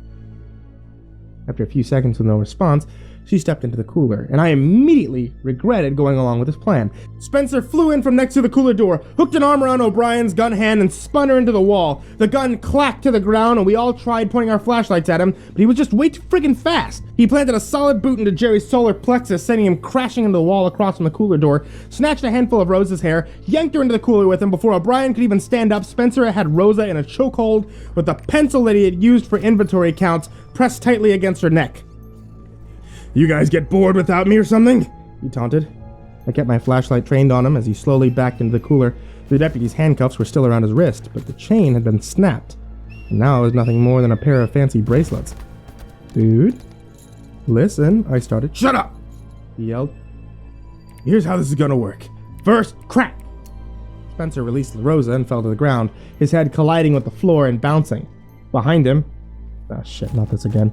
Spencer, holding the weapon he had just bludgeoned the other Spencer with, the same flashlight that the O'Brien double had taken into the cooler, and I was just starting to realize the same exact flashlight I had given to Donald Glover earlier that night. Damn, said Spencer, the conscious one. Is that what I look like? I'm one sexy motherfucker. The expression on his face changed once he spotted something in the cooler floor. I followed his eyes to where he was looking and saw it. Saul's revolver. O'Brien leapt for it at the same time as Spencer, and they both collided before reaching it. They were flying into the shell, O'Brien catching most of the impact, and I dove into the cooler, finding the disgusting sticky ground and feeling around in the dark until my hands felt something cold, a heavy piece of metal. I pointed it at Spencer. But there was no way I was going to get a clear shot, especially with Rosa's wild flashlight job. Spencer threw O'Brien into the rolling chair, and she flipped over it onto the floor. He wiped a bead of blood from his face and took a step towards me. But that's as far as he made it before another body jumped out of the dark and tackled him from the side. Well, here's where things get even more confusing. Pencil Spencer landed on top of Flashlight Spencer, started punching him hard, but not hard enough. In no time, Flashlight Spencer had slammed his flashlight into Pencil Spencer's fist, then flipped him onto his back and started wailing on him. I had my gun aimed right at them both, completely not sure what to do. I looked at O'Brien and said, I don't know which one's the real Spencer. Who fucking cares? She yelled back. Shoot them both! Flashlight Spencer stopped punching. He and Pencil Spencer both looked at me and said, huh? I hesitated. Pencil Spencer stabbed the pencil into Flashlight Spencer's shoulder and twisted. Flashlight Spencer winced and jumped off him. Right then, Jerry called out from the cooler doorway, Hey, butt brain! He was holding a lit Molotov cocktail. Not for long. Before I had time to scream, Bad idea! He had pitched the damn thing at Flashlight Spencer, who caught it in his fucking hand. Just when I thought things couldn't get any crazier, Pencil Spencer punched the still burning weapon hard enough to shatter it into a blue fireball that lit up the entire room for just a moment before burning out and leaving us all in the dark trying to catch our breaths. Rosa pointed her flashlight at the figure running out of the cooler.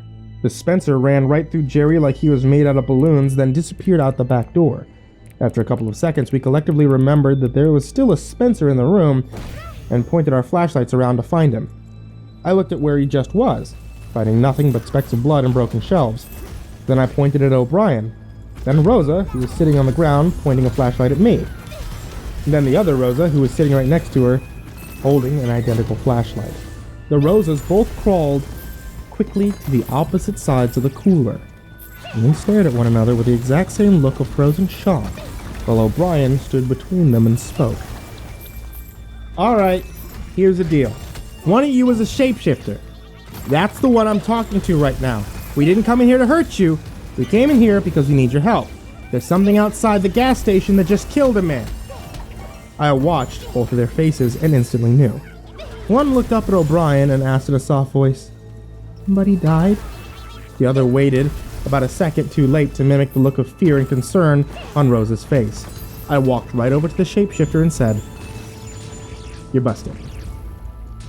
She looked at me with that sweet little, "What did I do?" look. But it wasn't fooling me. And then the look changed into a wry smile, and she chuckled. "Ha, what can I do? You got me."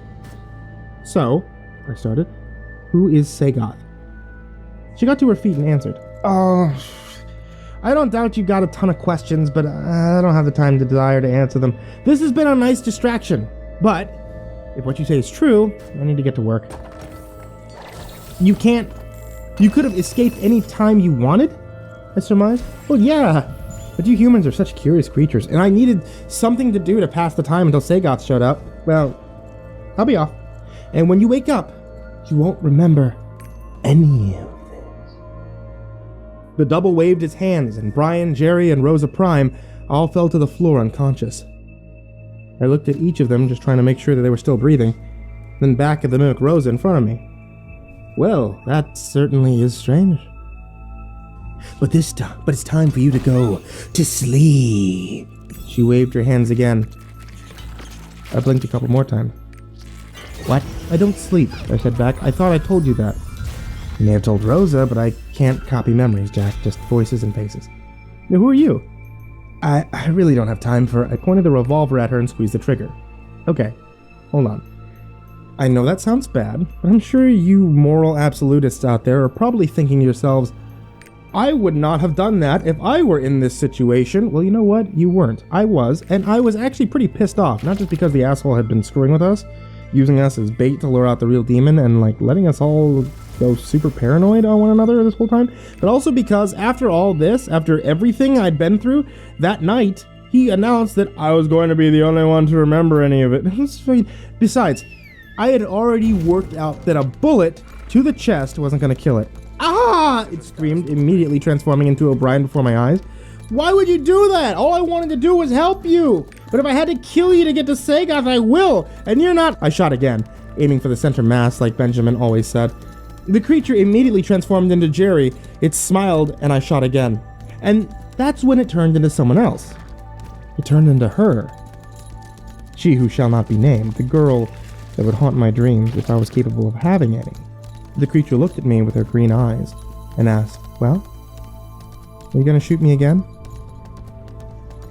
I sighed and lowered the gun. What's the point? It changed one last time, and then I was standing in my own presence. And I gotta say, I didn't realize how rough I was starting to look. I desperately needed a haircut. The circles under my eyes had their own shadows. My cheekbones were getting more pronounced, and I was even skinnier than I looked in the mirror. Jack, I'm gonna tell you something I've never told any human before. To me, your kind are a lot like hamsters. I don't feel compelled to explain my actions or motivations to people because you're so primitive and unevolved that you simply couldn't wrap your tiny mind around it. Okay, I said that's fair. There's no such thing as demons. Sagoth is my responsibility. Okay? He sleeps inside of one of the wrinkles in your universe, but something has woken him up. Something I don't know. Every century or so, I have to put him back to sleep, which is why I'm here. Okay, not to hurt you, but to help you. Benjamin, in case you're hearing this right now, you were wrong. Again. Also, fuck you. The legend states, a long time ago, of demons, people saw a shapeshifter every time Sagoth awoke and feasted. Before long, humans confused us. Oh, I see. Firefighter. I'm gonna stop Sagoth from destroying your world now, Jack. But before I do, there's one last piece of information I want to leave with you. When I take somebody's form, I don't see memories, but I can feel what's inside them. In a lack of better terms, I'm what you call an empath. Okay? You and your friends here are all kinds of messed up. Hey, you'd need an army of psychologists to untangle the mental slinkies inside your mind. Okay, thanks. That's not what I'm trying to say. Your fucked up brains aren't all that special. But the other one, Spencer, I looked inside of him and all I saw was like nothing. Absolutely nothing. Same as I see when I look at a table or a rock. Just a black void. Yeah, I responded. I actually knew that. I took a step back and let my doppelganger walk out of the cooler, and then right out the front doors. The rest of the night passed on without incident. The others slept where they fell. I tried to make them comfortable with blankets and pillows made out of bags of stale bread. While the sun came up, I cleaned. Enough to fill 4 contractor bags. Then I started writing up the inventory loss slip for everything that had been damaged in the fights. It's amazing how productive you can be when you don't sleep. After everything was back in order, I sat in my chair behind the register and read for an hour or so while the others slept off whatever the shapeshifter had done to them. Our first customer walked into the store a little while after that. I didn't bother looking up from my book because I had already posted a sign on the door that said we didn't have any electricity and couldn't sell gas or run cards or accept cash. And nothing worked. I added my own festive touch to the bottom, drawing of a Christmas tree. The customer walked up to the counter and interrupted my book right when it was finally starting to get interesting. Excuse me. You have any band-aids? I looked up from my book and I saw the man standing there was Spencer fucking Middleton, complete with a pencil still sticking out of his shoulder. I quickly reached for the gun, which I had left on the counter, and realized it wasn't even there anymore. Spencer lifted the revolver and asked, Was this what you're looking for? Feels a little light. You think you were gonna take me out with the first shot? I slowly dog-eared my page and placed the book on the counter before asking, Is there any way you're actually just a shapeshifter? Spencer shook his head. A minute later, we were back outside in the knee-deep snow behind the gas station. Spencer dug the barrel of the gun into my back and walked me towards the woods. Before we got there, he yelled, "Stop!" I looked around, smelling the air, smiling, and pulled a long knife out of his sheath on his belt. Yeah, this'll work. Are you left-handed or right-handed? Why? I asked. Never mind. He grabbed my left hand and sliced my pinky clear off, and then grabbed both of my crutches and yanked them away from me. I hit the thick blanket of snow and hugged my rapidly bleeding hand wound against my stomach. The hot, wet liquid pouring out felt strangely comforting as it warmed my torso. It's nothing personal. Yeah, I just need some bait. Got a new boss now. He wants me to bag and tag something special. Do me a favor. Keep on bleeding. Won't take long for the thing to catch your scent. For what it's worth, this thing doesn't kill you. I'll let you live. He turned and began to walk away. "Hey, Spencer!" I yelled after him. He stopped. Yeah. "You're a dick." He laughed and walked back into the gas station carrying my crutches under his arm. I laid on my back, looking up at the sky and hearing the familiar sound of that gas station door closing, followed by the familiar scraping noise of the deadbolt falling into place. If I was going to give survival the old college try, it would have to be now or never. I pushed myself along with my good hand and leg, leaving a sloppy trail of bloody snow behind me. Maneuvering in my condition was going to be difficult, to say the least, and I could sense that my vision was beginning to tunnel, which for me is a particularly bad prospect. If I lose consciousness, well, it means I'm dead. I managed to pull myself all the way to the side of the gas station before I finally decided that this was a waste of time. I wasn't getting inside, and even if I did, Spencer would just pull me right back out. There was nothing left to do but hope for one more miracle. Hey, Jack. What are you doing out here? I looked up to see my old friend Tom, with his white hair perfectly matching the snowy landscape. And Tom was the first deputy that they sent out to babysit us, and the first one to die. I squeezed my bloody nub against my armpit to try and slow the bleeding as I worked out if I was looking at a ghost, a hallucination, or the shapeshifter, and realized that I generally couldn't tell. Spencer's using me for bait? Tom instantly morphed into a 7-foot-tall, 400-pound Samoan covered in scars and tribal tattoos. That limited the options down to hallucination or shapeshifter. That punk is back! He barked. Yeah? Well, I guess I need to teach him a lesson about... He stopped and turned back to the woods. Something out there was crunching loudly through the forest, snapping through the branches and causing a hell of a lot of noise as it approached. The Samoan figure crouched next to me and whispered, Sorry. Looks like we don't have time to get out of here. Sagoth has smelled your blood and now he's coming for you. Oh, that sucks. Listen to me very closely. There's one thing you need to know about Sagoth. He has one weakness, and that is this. He cannot hurt you if you do not look at him. Do you understand? No? Close your eyes. No matter what happens, no matter what you hear, keep your eyes shut until you hear me say the words, Salute him. Till then, he'll do everything he can to trick you into opening your eyes. Once you do that, all bets are off. He'll show with your eyelids. Do you understand? Still no? Shapeshifter sighed and said, Close your eyes! Right then, I saw it. Sagoth. Pushing his way through the forest, he stood as tall as the trees, horrendous and humanoid, with an aura of inconceivable terror and a face that screamed all things dark and hateful. I shut my eyes and instantly felt blessed relief. It's okay, said a sweet, gentle voice. You can look now. It's safe. He'll do everything he can to trick you to open your eyes. No, it's okay, I said. From behind me, I heard O'Brien screaming, Jack, help me! I have to do better than that. All at once, I felt them crawling all over me. Insects, they chirped and squeaked as they flooded my pant legs and under my clothes and even into my nose, ears, and mouth. I gagged and swatted at them, but still pressed my eyes shut as hard as I could. A burning heat blasted across my face.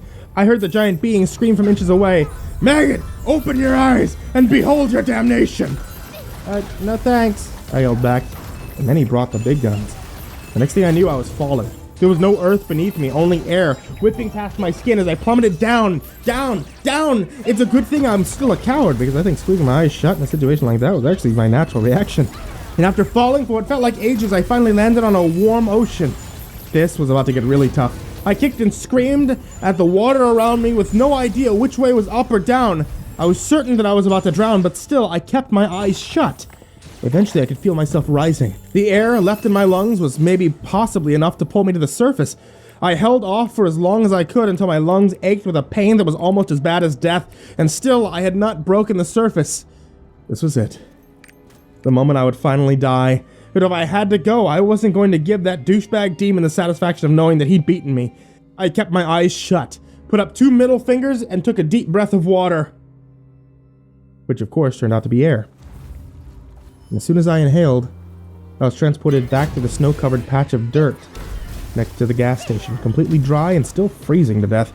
The air suddenly reeked of boiled eggs, and a girl's voice said into my ear, Salute him. You can open your eyes, Jack. Sagoth is back where he belongs. I cautiously opened one eyelid and looked at the amazingly beautiful woman standing beside me and asked her, So... he's gone? For now. It's interesting. Most people crack at spiders and look, but you got all the way to the ocean. I don't expect this to mean much to you, but I'm actually impressed. A metal pole erupted from out of the center of her chest. She fell to her knees and coughed up copious amounts of blood. She looked down at the thing with a bewildered expression and fell over onto her side.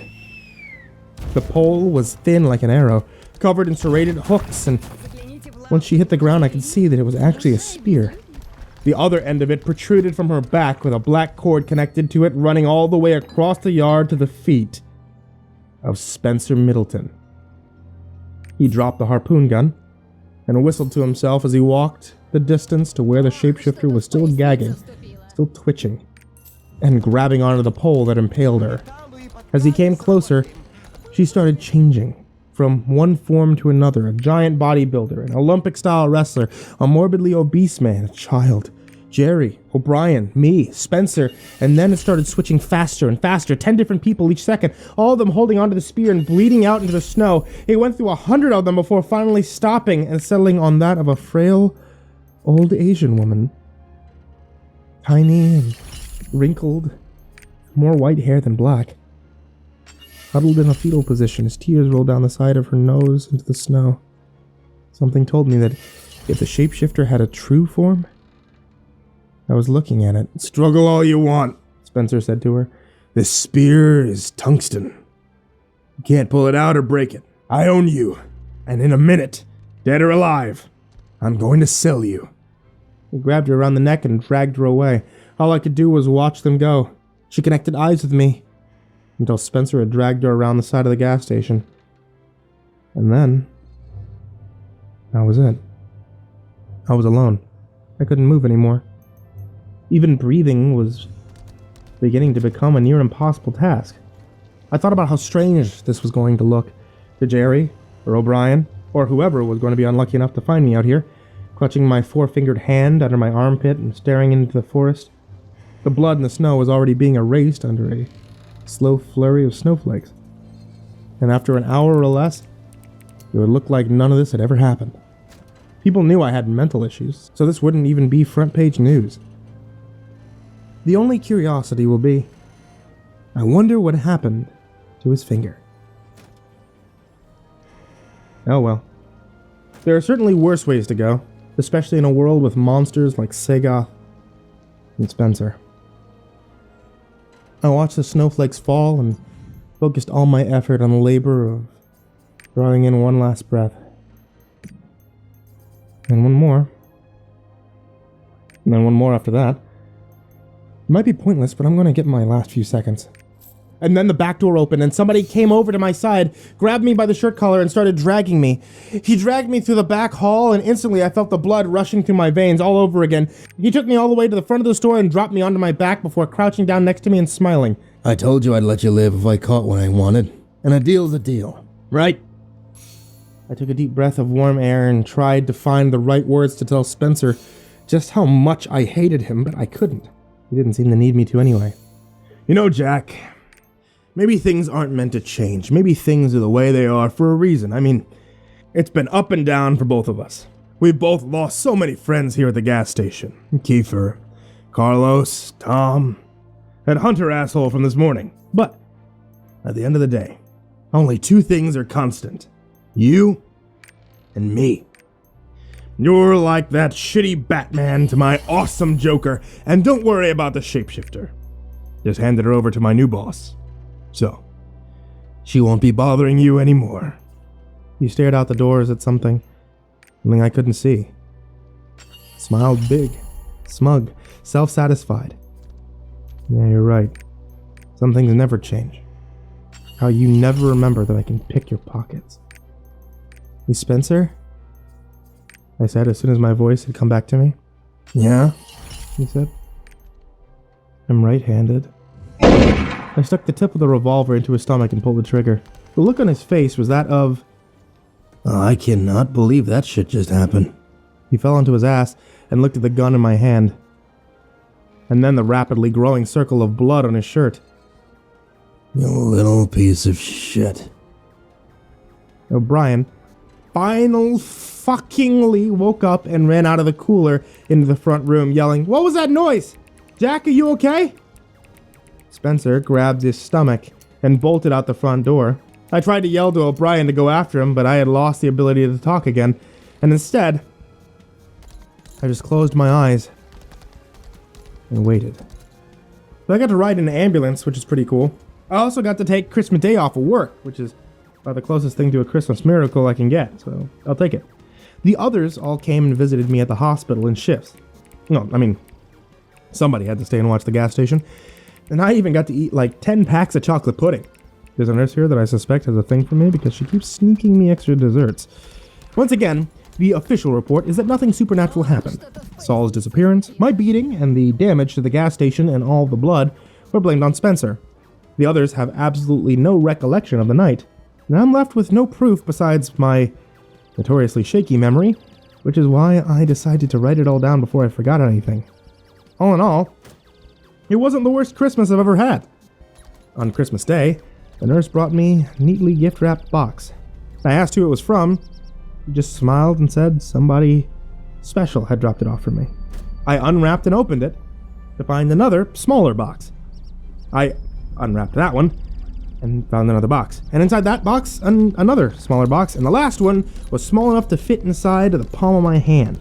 Someone had gone through a lot of trouble for this, and I was starting to get a very uneasy feeling. finally opened that last box, it confirmed my suspicion. Inside the last box were two things: a small paper note and my severed finger. The note only had 3 words written on it in a dried brown ink. Merry Christmas, Jack.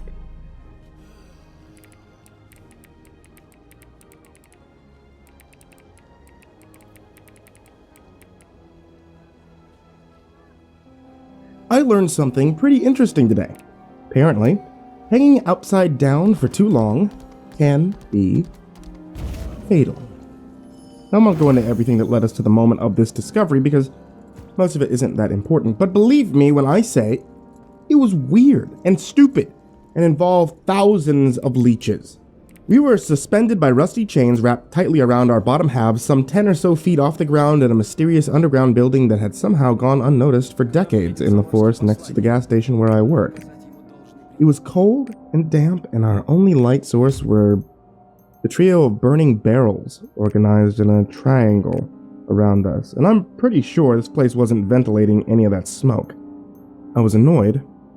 At least I had my coworker Jerry there, hanging next to me, volunteering as a distraction from the situation at hand. To pass the time, he showed off his impressive repertoire of show tunes and told awful dad jokes despite my repeated requests for him to stop. Around the 2 or 3 hour mark, our captor came back to check and see how we were doing. Maybe he was there to taunt us, I don't really know. His motivations were unclear. At first, when I heard the metal door scrape open, I was relieved that we were finally getting this show on the road. I don't want to sound ungrateful, but there's only so many times I can hear Jerry ask if his joke had gone under my head.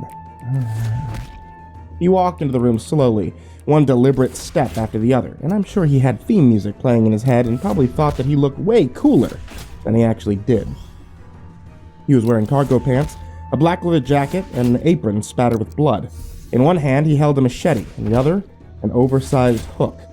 And on his face, he wore the stupidest mask I had ever seen, like some kind of nightmare Bugs Bunny with black fur, sharpened buck teeth, and a pointy, elongated ear that scraped the top of the door frame as he entered. He pointed the machete right at me and said something in an intimidating yet muffled voice. "What?" I asked him. He repeated himself, now slightly more annoyed, but still equally as muffled. "What's he saying?" asked Jerry. "I have no idea," I answered. The man in the mask made a muffled scream and shook his weapons at us. "Dude, just take the mask off," Jerry said, interrupting the muffle. "Yeah, we know that's you, Bo. We're not idiots. You smell like Axe body spray and you've been casing the gas station for like a week now." His name was Bo Kavia. From those of you who aren't from the Deep South, that's BEAUXCOUVILLION. And he had been a huge jerk for as long as I had known him. We met back in elementary school and established on day 1 that we weren't going to be friends. He wasn't the first person that I would have expected to resort to kidnapping and torture, but I wasn't all that surprised by this development either.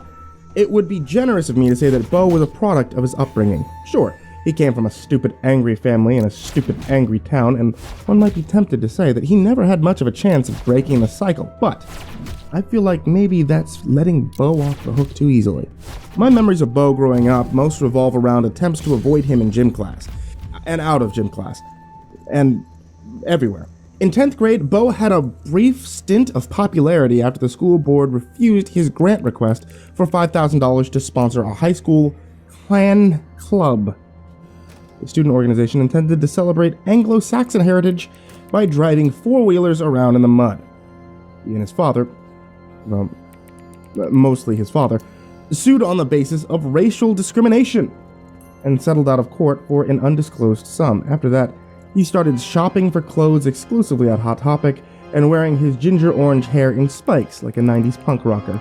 Then he printed off a bunch of copies of the Anarchist cookbook from the computer lab, started selling cigarettes in a school parking lot, spray painted a bunch of swastikas on the teachers' cars, and eventually made a name for himself as the edgy, too cool for school kid. Shortly after that, he literally became the too dumb for school kid and got kicked out for bad grades and chronic truancy. They sued the school again, but I never heard how that case turned out. I didn't keep up with him, except for what I overheard at the gas station. He was so stupid and angsty, and he blamed everyone else for everything, from his multiple DUIs to his sudden and inexplicable weight gain. Bo was always pretty husky, but these days, he was about 4 feet tall, lying flat on his back, which was one more reason why it was so pointless for him to wear a mask. When we first noticed Bo hanging out in the gas station, I assumed that he was just planning on robbing us. See, he was never anything even remotely clever, but the level of suspicious that he was behaving was... it was on the verge of comical. Wearing a hat and a trench coat, parking his truck at the edge of the lot, squinting to see if he had any security cameras anywhere in the building, coming in twice a day and never buying anything. The last Friday, he tried to talk up the female cashier while they were alone, and I'm sure that he thought that he was being seductive. But that's the power of self-delusion for you. Rosa told me all about it after I came in to take over the safe. He asked if we had any hidden weapons in the store, because if I needed it, he was more than happy to stick around and offer me his protection. Well, I said, that's pretty obvious, isn't it? Did he open with that? He started by being super creepy and asking me where I was from, how long I worked here, yada yada. Then he asked if I was alone. Why would he think that was okay to ask? What'd you tell him? Oh, I lied. I said you, Jerry, and Mac were in the back, rotating inventory. Wait, whoa, what? Who's Mac? He's a guy I made up to tell Bo. Mac is an ex-Marine with impulse control problems. He's just trying to do right by his ex-wife ever since they let him out of the slammer, where he did time for a crime he didn't commit. All he wants to do is be a part of his kids' lives, make some extra cash here at the gas station while he tries to take night classes to get his MBA.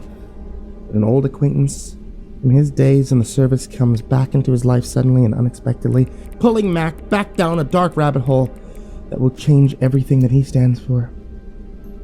Will Mac make the right call? Find out on Mac the Knife. Anyway, I think we need to call Deputy O'Brien. There's really not much that she can do until he actually breaks the law. We can put a gun under the counter. Do you have any idea how ridiculous it is that we don't keep a stash of weapons here at the gas station? I'll think about it. I did think about it. I really did. And I even came to the conclusion that Rosa was right. We should start arming ourselves, just in case. But then I got lazy and started reading a book, and then I forgot about it. And then last night I came in to take over for Jerry and start my overnight shift, but he wasn't there.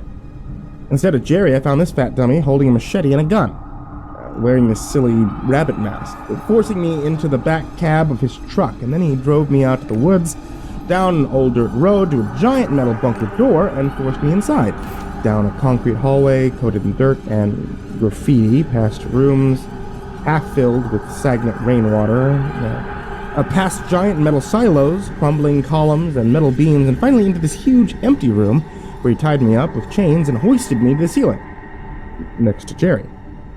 And that's how we got here. Between knock-knock jokes and Jerry's terrible a cappella rendition of Broadway hits, we wondered out loud what Bo's endgame was. The room he had us placed in contained a giant pentagram freshly painted on one wall with a ladder, a brush, and an open can from Sherman Williams sitting next to it. After that, I surmised that all the blood on Bo's apron was actually just paint. The best theory we could come up with was that he had gone off the deep end and he was planning to sacrifice us to the devil. Turns out, our theory wasn't that far off. Bo finally took off his mask, revealing the look of annoyance on his chubby round face. You shitbricks don't even know what kind of hurt you're in for, do you? A moment passed, and I said, oh wait, were you waiting for an answer? I'm sorry, I thought you were being, rhetorical. You think you're so smart, don't you? Well, you know what? You aren't. Come on, Bo, I said. Just let us down from here. We can pretend this whole thing never happened. No, we won't, interjected Jerry. As soon as you let us go, I swear, I'm heading to the sheriff's station to hand your ass in, and there's nothing you can do to stop me or change my mind. I cut my eyes at him and muttered a quiet, "Hold up." Something must have clicked in his head because Jerry started to backtrack. Oh, yeah, you're right. Never mind, Bo. I forgive you. Now, let us go. Or else. Bo let out a forceful laugh that didn't sound even remotely convincing and then said, You're staying here for the rest of eternity. This is where you'll die. Did you know that the Chinese use death from hanging upside down as their most fierce form of torture? Again, I caught myself waiting for him to continue, only to realize he was asking us a question. Oh. No, I didn't know that. Well, let me explain to you the different stages of pain you'll go through before death. First, you'll feel your lungs slowly being crushed under the weight of your other organs until the very act of breathing becomes nearly impossible. Then, your heart will overload from the extra work of pumping blood all the way to your toes and back. And then, the vessels in your eyes will rupture. You'll go permanently blind as you struggle for each breath. And then, after you're finally dead, I will bleed you dry and leave your bodies down here to rot. I mean, I'm not a doctor, but none of that sounded right. However, I wasn't about to tell Bo that he needed to, up his torture game. Hey! Bo yelled, pointing his machete at the guy hanging to the other side of Jerry. What's going on with that one? By that one, he was referring to Mel, the new part-timer that Jerry had trained when Bo had come in earlier to kidnap him. It was his first day, and the poor guy was already in a secret underground torture chamber. Jerry answered, Yeah, he passed out right off the bat. Yeah, we tried to wake him up, but he's lights out hard. Hey, Mel, wake up. You're missing the villain monologue. Jerry swung an arm at Mel, but we were all suspended just out of reach of one another. Is that guy dead already? I studied Mel for a moment. If I couldn't see any breathing or other signs of life. Yeah, I said sadly. I think he is. Wow. Bo said with a strange smile. I did it. I took my first life. Now I know how it feels. This power is amazing. It's something you pathetic sheep are never going to feel. You'll never know the power of snuffing out another person's very existence. Jerry chuckled and said, Okay, dude. Oh, this is it. I have everything I need. Do you idiots want to guess what's about to happen next? No. We both answered at the same time. Now, I have what I need to summon forth the beast, Kerrigan. He is an eternal being from another world, stronger than you could have ever fathomed. I've given him everything he needs to enter our realm, everything except for the final ingredient. The blood of a man in tortured anguish. Bo went to the corner where the chains were all connected to an old crank device. He turned the wheel until Mel's body was lowered all the way to the floor. Then he unhooked Mel's chains, listened for a heartbeat. Really, I guess he should have done those two in opposite order. Then he dragged Mel across the floor to the spot in front of the pentagram. Hey, dude. Jerry whispered to me.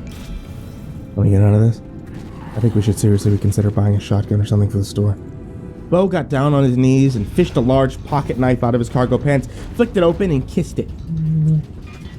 You losers are about to see something that you're not even worthy to behold. The gates of hell will open, and you will literally be in the presence of the Dark Lord, Kerrigan. Tell me, have either of you seen an actual god before? Yeah? We both said in unison. I look over to Jerry. Wait, really? Where did you see a god? Oh, it was back when you were in the hospital for a few days, getting your, leg thing taken care of. There was this bat god named, Labu or something. He was trapped in a small universe thing in a bottle of Strega liquor. Of course, I was on a lot of mushrooms at the time, so I might have imagined it. What about you? I answered, remember that time we were all escaping the zombie nudists in that underground cavern and we got separated by those giant hands that Burst out of the walls? Yeah, I got sucked into that throne room of a dark tree god. Turned out to be a really cool guy, though. Of course, I was on a lot of painkillers at the time, so I might have imagined that. Our lives are weird, they responded. Hey! Bo yelled. I'm being serious here. This is real, and you're about to see for yourselves. Watch. With a few hands around the hilt, he plunged the knife into Mel's chest. Mel's eyes shot open and he screamed and bolted to his feet. It worked! Jerry yelled. Mel is a zombie! Mel screamed again and looked at the weapon sticking out of his chest. Mel, go get help! I yelled. Bo struggled to get his fat ass to his feet, but Mel turned around, punched him in the face, and darted out the door down the hallway. Get back here! Bo screamed as he threw his hook after the escaping victim. It clanged against the wall several feet from the door and fell to the ground, and Bo huffed and ran out after him. A few minutes later, Bo came back into the room with his head hung low, his eyes red and watery, and snotty blood flowing messily from his nostrils. It looked like that punch might have left Bo with a broken nose, and as pathetic as he looked, I couldn't possibly feel sorry for him. This is all your fault, he growled at us. Yeah? How do you figure? Asked Jerry. You lied to me. You tricked me into believing Mel was actually dead. Jerry snapped his fingers and said, Bitch, get off this persecution complex. You're the one that brought us down here to torture us to death. You don't get to cry over how we weren't nice to you. Now I'm gonna kill you, Bo hollered. Yeah? So you say, Jerry taunted. Bo wiped his bloody nose off on his sleeve and flung it onto the ground and screamed again. You have no idea how powerful I'm gonna be. You're gonna learn your place. You're all gonna respect me. And when I'm done, He stopped mid-sentence. And his face went pale. And then he turned and looked at his bloody spatter on the floor. Then at the pentagram on the wall. What? He stammered to nobody in particular. Jerry gave me a look that said, This dude is 4 equal sides short of a square. Oh, yes, of course. He was speaking to the wall. So, like, you wanna let us down now, or what? Yeah. Bo looked at me with a giant ugly smile and asked, Do you guys hear that too? Hear what? He responded. That voice! He's right there! Bo pointed at the pentagram. He can hear me, and he's telling me that I've done well. The blood was good. My blood, he just needs more. Of course, all he needs to come forth is for me to make the ultimate sacrifice.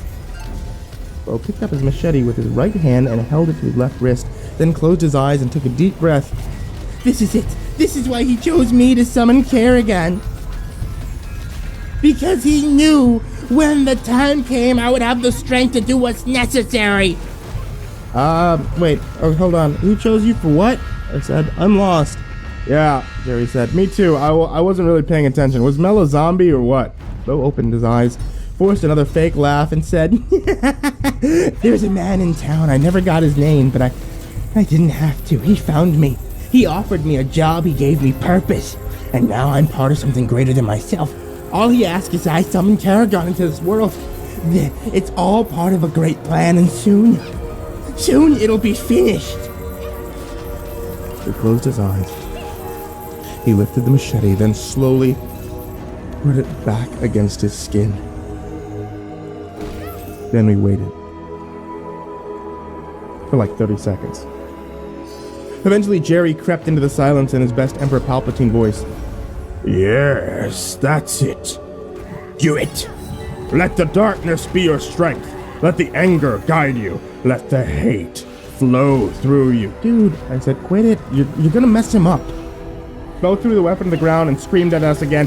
You bitches have no idea what it's like. How hard I have to struggle. I've gone my entire life putting up with shit stains like you two, trying to keep me down, and I'm sick and I'm tired of it. Soon, Kerrigan will come, and all the people that make life worse, all you people, will get exactly what you deserve.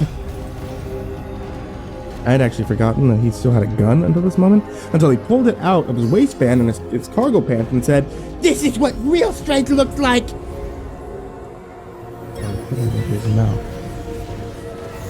I closed my eyes and said, gross. After a few seconds, he still hadn't pulled the trigger. And I opened my eyes to see that he was frozen there with the gun still in his mouth. Hey man, I have an idea, Jerry said. You're clearly having trouble riding that struggle bus over there. Why don't you let me down from here?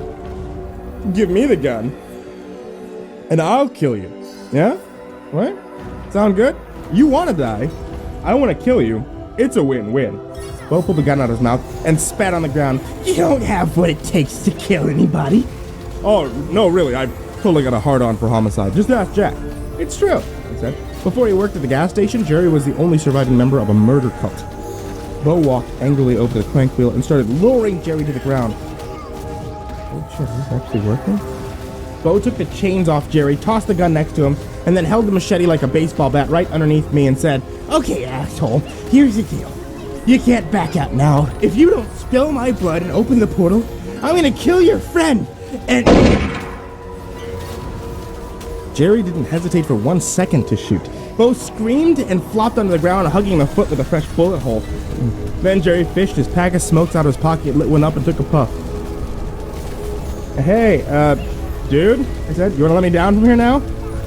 But before we could answer, the fire from the burning barrels started flaring up, roaring and growling, and before we knew what was happening, they had formed giant cyclones of burning red and blue blazing swirls that climbed up to the ceiling. As the heat from the fire swept over me, I saw a chrysolite sparkling light in the center of the pentagram, growing from the size of a pinprick to an enormous swirling vortex of pure shimmering lights. Well, check that out, Jerry said. Bo started frantically laughing, and I think that he was just about to give us a smug, I told you so. But before he could, an enormous skeletal hand reached out from the void and grabbed him around the waist. I can't exactly describe what this hand looked like. That's because I don't think the entity it belonged to is part of our world or understands physics. It was, at the same time, the size of a normal human arm and the size of Manhattan Island. It was a color that had never existed. It had 5 fingers, and each fingertip split into 5 more fingers, which each broke into 5 fingers, which broke into 5 more fingers ad infinitum. I could somehow hear the creature's arm moving with my eyes, and the smell of its flesh was very similar to gumdrops. Jerry later insisted it smelled more like spiced rum. Bo let out a gasp as the infinite fingers squeezed around him, and then the arm dragged him slowly through the swirling void. Holy shit! Jerry yelled, that asshole had my wallet! Jerry! I yelled to get his attention. Then he looked up at me. I pointed at the spot on the ground where the dumbass Bo's foot blood had started to pool. You have to figure a way to close the portal! Jerry put his lit cigarette between his lips, unzipped his fly, and started pissing into the puddle of blood. And amazingly, it worked! A noise like a crack of thunder filled the room, and the portal disappeared, along with all of the light, as the fires from the burning barrels immediately extinguished themselves. In the darkness, all I could hear was the sound of Jerry pissing on the floor. After a while, he finished up and said, wow, that's a relief. Man, I gotta tell you, I've been holding it ever since he kidnapped us. Do you let me down now or what? Oh, yeah, sorry, I'm on it. It took about 10 minutes for him to find the wheel in the dark and lower me to the ground. And by the time we got the chains off, you'd hear sirens growing louder in the distance. Deputy O'Brien took our statements, then threw them away and told us to try again. Our second version of the events left out the part where an evil being reached into our world to grab Bo and drag him into a hell dimension. She informed us that the building was some kind of satellite power plant for, I don't know, since the 50s? And the place was shut down and demolished, but they forgot about the basement level. And after a few years, nature reclaimed it. From the look of things, Bo had been trying to live out there by himself. Officially, he was a lone gunman, a single maniac. With him gone, we had nothing to worry about. Unofficially, we're all a little on edge about who hired him to summon a demon. Maybe we'll find out. Maybe we won't. Either way, we need to hire somebody to replace Mel because something tells me that he isn't coming back to work. But in other news, I just learned that the carnival is coming to town soon, so that's pretty exciting. Until next time, this is Jack from the gas station.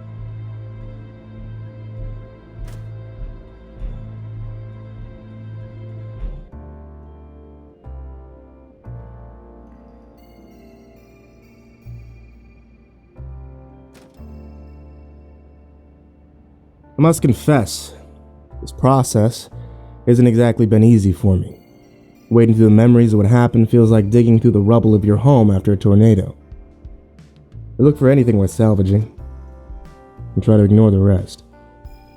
Those 3 days feel like an exposed nerve in my mind. The wounds, both physical and mental, are still fresh. This is a process. My shrink says the best way to heal is by facing the trauma head on. So, I force myself to remember it one more time. Put it all on paper. Even the parts that don't make any sense. Let's get on with it. This whole thing began a couple months ago with a phone call to my office. I ran a small operation out of New Orleans, meaning I answer the phone when I'm not in the field. I'm one of the dozens of private investigators in the city specializing in infidelity cases. Yeah, I know. Quite a cliche, but pays the bills and keeps the door open. More or less. Reagan's private investigator, I said in the receiver. Answering the phone is just another part of the job. Usually old clients looking for an update or the occasional confused telemarketer. I don't get many new cases from clients calling me, and despite what you may have seen on television, there's no such thing as a walk-in client in a place like this. If I want a new job, I have to make friendly with one of the divorce lawyers or grease the palms of a certain madam at a certain establishment who knows exactly when a marriage is coming to an abrupt end. I multitask when I can, which means I was cyberstalking a cheating asshole husband on Facebook when I answered the phone. This douchebag was using an alias to lure in impressionable college girls, while his long-suffering soon-to-be ex-wife was at her parents' house taking care of the kids. That douchebag was my client, and had paid me good money to dig up dirt in his old lady. Hi. The voice on the other line stammered. I stopped what I was doing and gave the phone all my attention. That voice sounded like it belonged to someone young. There was a hint of fear in it. Hi, I answered, trying my best to sound like a calming presence, something I had zero patience with. You've reached Eric Riggin. Eric, hey. The voice answered. It was definitely a kid's voice. It's me, James. I scanned my mind for any Jameses I knew, but came back blank. Not surprising. I don't know many kids. Well, what can I do for you, James? This is about Vanessa. I don't know if you heard what happened or not. Holy shit. Vanessa? That must mean that this kid is... Jamie? I asked. Hey, kiddo. I didn't recognize your voice. How long's it been? It's been, a few years. Yeah. Sorry about that. I've never been good at the whole uncle thing. After my only brother died, I swore to myself I'd check in on his kids from time to time, but there's something about real life. It can't be stopped or paused or put on hold. Sometimes it takes all your attention. Look, I know I'm a shit uncle, just like I was a shit brother, but at least I can acknowledge that. So Vanessa, I asked. It was his older sister. I did some quick math, came up with her current age, 18. Jeez. It's really been that long. What happened? She okay? Oh, I guess you don't know. I'm not sure who was supposed to tell you. Oh, shit. My mind jumped to all the worst-case scenarios, and all my years in the city gave my imagination plenty to work with. Just tear the Band-Aid off quick, kid. I haven't heard anything, Jamie. Tell me what happened. She's missing. Missing? She's 18. She's got rebellious Riggin blood. And if she's anything like the last time I saw her, smart as hell. Missing could be anything. How long? 2 weeks. Who was the last person to see her? Did she say anything? Leave a note? Pack a bag? I was overloading the poor kid. Can you maybe, come here? If it hadn't been my own flesh and blood asking me, I might have laughed into the receiver right then. Jamie, I have a job. Jeez, did I really just say that? Oh, okay. I thought I'd ask. Thanks anyway. Hey, wait, is your mom around? Can I talk to... He had already hung up the phone. I have a job? The hell's wrong with me? It took me all of 10 minutes to make up my mind that I was gonna go back to that shitty town. One I'd swore I'd never go back to. The town where I grew up swearing I'd find a way to escape. The town where I left my brother's body in the ground. I made arrangements to put what cases I had on hold. sent some select screenshots to my douchebag client's wife from an anonymous email. Next, I threw a few supplies into the go bag that I kept by the door. Some clothes, cash, smokes, a Beretta 9mm, and a bottle of liquid courage. Everything I might need for a week or so away from the comforts of home. I tried calling Jamie a couple more times after I hit the interstate, but his line stayed busy. I tried at least once an hour, but it never went through. You know that sinking feeling in your gut when something bad is about to happen and there's nothing you can do to stop it? That's what I had. Times 1,000. I drove all night, stopping only for gas and bathroom breaks, eating and smoking in the car. Vanessa was just like her father. Probably too much so for her own good. And that backward small town wasn't kind to smart or different people. I could just imagine how my last few years had gone. That high school where I had to break a few kids' noses just to get left alone at lunchtime wasn't for the weak or kind. Maybe things had changed since I left. It was afternoon by the time I got to Jamie and Vanessa's home. The kid was pure shock to see me, and the feeling was absolutely reciprocated. He was 15 years old, a few feet taller than the last time I saw him. In fact, he was taller than me now. And the spitting image of his father was downright eerie. Gave him a hug, and he invited me in. I hate to say it, but even after all this time, I didn't really do the whole catching up thing. Maybe after this blows over, I'll ask him about his friends and grades and whatever, but at that moment, all I wanted to do was get down to business. Thankfully, he felt the same way. He sat in the cramped, dusty living room in his family's 3-bedroom ranch-style house. It was smaller than I remembered. The front and backyard overgrown with weeds. They lived in a part of town that looked like nature was slowly taking it back. I would say that they were in a poor part of town, but that place only had poor parts. The fact they weren't living in a trailer put them in the top tier of luxury. All I could think while I was there was, God, I hate this place. The story fell together like I expected. She'd been talking about getting out, and had even started working a part-time job at the gas station at the edge of town. One night, she went outside for a walk, and that was the last anyone saw of her. Jamie was in the living room and saw her leave, but didn't think much about it. She wasn't carrying anything with her. She didn't look strange or high or drunk. She just walked out in jeans and a yellow t-shirt around 10 o'clock. And then, who knows? These were the facts. The cold, unemotional facts. If I was going to be able to help in any way, it would only be because I used the facts to do it. Her car was still in the driveway. None of the neighbors heard or saw anything. She didn't have a boyfriend. Her classmates hadn't had any contact. Her cell phone was plugged in on the table next to her bed. Facts. What about the police? The police had their hands full. They came out and did a report, said that they'd be in touch if they found anything. What about Vanessa's mother? Well, that's where things get uncomfortable. My brother's widow had issues for a while. Losing her husband can just crank them up into a higher gear. She was taking meds for it, but there's only so much you can do for someone that doesn't want to be helped. Miranda had delusions and manic episodes. Some days her grasp on reality was more tenuous than others. I remembered some time after the funeral when Miranda confided to me that she didn't believe Vanessa was really her daughter. She was convinced that someone had come shortly after she was born, swapped her out with another baby. And Vanessa, she said, was in outer space now, and this thing that she was being forced to raise was secretly working for them. I may be a shitty uncle, but Miranda was an even shittier mother. And if there was a worst-case scenario, she was my suspect number one. But Jamie put that to rest. Miranda was off in another city, the same hospital she had been for nearly 2 years getting some much-needed help. He and Vanessa had been living pretty much on their own ever since. She was shocked that nobody had told me.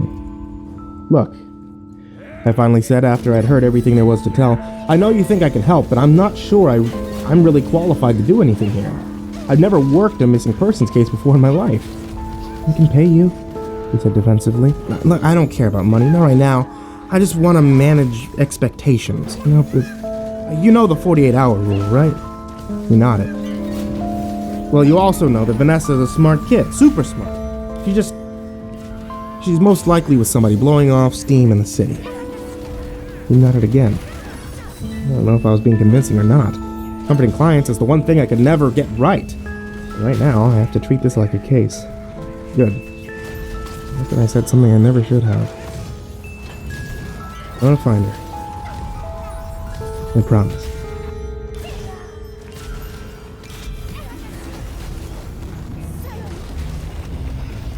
I made my first stop at the sheriff's station to check on the status of our investigation. The receptionist made me wait in the lobby for about half an hour, which I spent on my phone looking up any new and public information I could find about this place. It's remarkable how much knowledge is out there on the internet. With social media, everybody is an amateur reporter. Between that, the Freedom of Information Act, and the general delusion of news, there aren't really any secrets left anymore. Death records, police files, a veritable treasure trove of information plugging all of us into a shared consciousness and giving you whatever you want if you know where to look. And the reason I'm good at my job is I always know where to look. That's why I couldn't believe it. But all of my searches came up blank. This town had no footprint online. Now that's not just strange. That's impossible. With a town this small, in 30 minutes I should have been able to find who the mayor was banging. But I couldn't find an article about Vanessa. The sheriff will see you now, the receptionist said, snapping me back to reality. His name was Clyde. He was an older guy, bald on the top, and a smile that looked forced. The desk was clear save for a single telephone, and the wall was covered in a giant dirty American flag. He gestured for me to take a seat. "Oh, what can I do you for?" he asked. I explained the situation and asked him for the police reports concerning Vanessa's disappearance. "I'm afraid I can't help you," he said. "Miss Riggins' case is part of an ongoing investigation. Look, I'm not trying to break balls or get in the way here. I just want to help find my niece." The sheriff let out a long sigh and lost the smile, dropping the facade. I knew that look from all the times that I had it on my face. It was bad news that he didn't want to deliver. "We had a lead on what happened to your niece. A bunch of kids went missing not too long ago, part of some neo-religious bullshit cult. We think maybe Vanessa got caught up in it somehow." "Yeah? What are you thinking?" "No, we don't know. They had a suspect in custody." Jesus Christ. You don't think he murdered him, do you? The sheriff thought for a moment, came back with a thick file, dropping it on the desk in front of me. "Everything we have is in there. Case got pretty fucking strange. We're still piecing it together." "You look like a smart enough guy. I don't have to tell you." "Yeah, you didn't give me this file. I don't know anything." "Good. But if you do find anything, you'll know as soon as I do." I thanked him.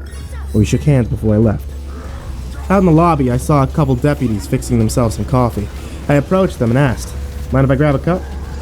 "Knock yourself out," said the bigger one of the two.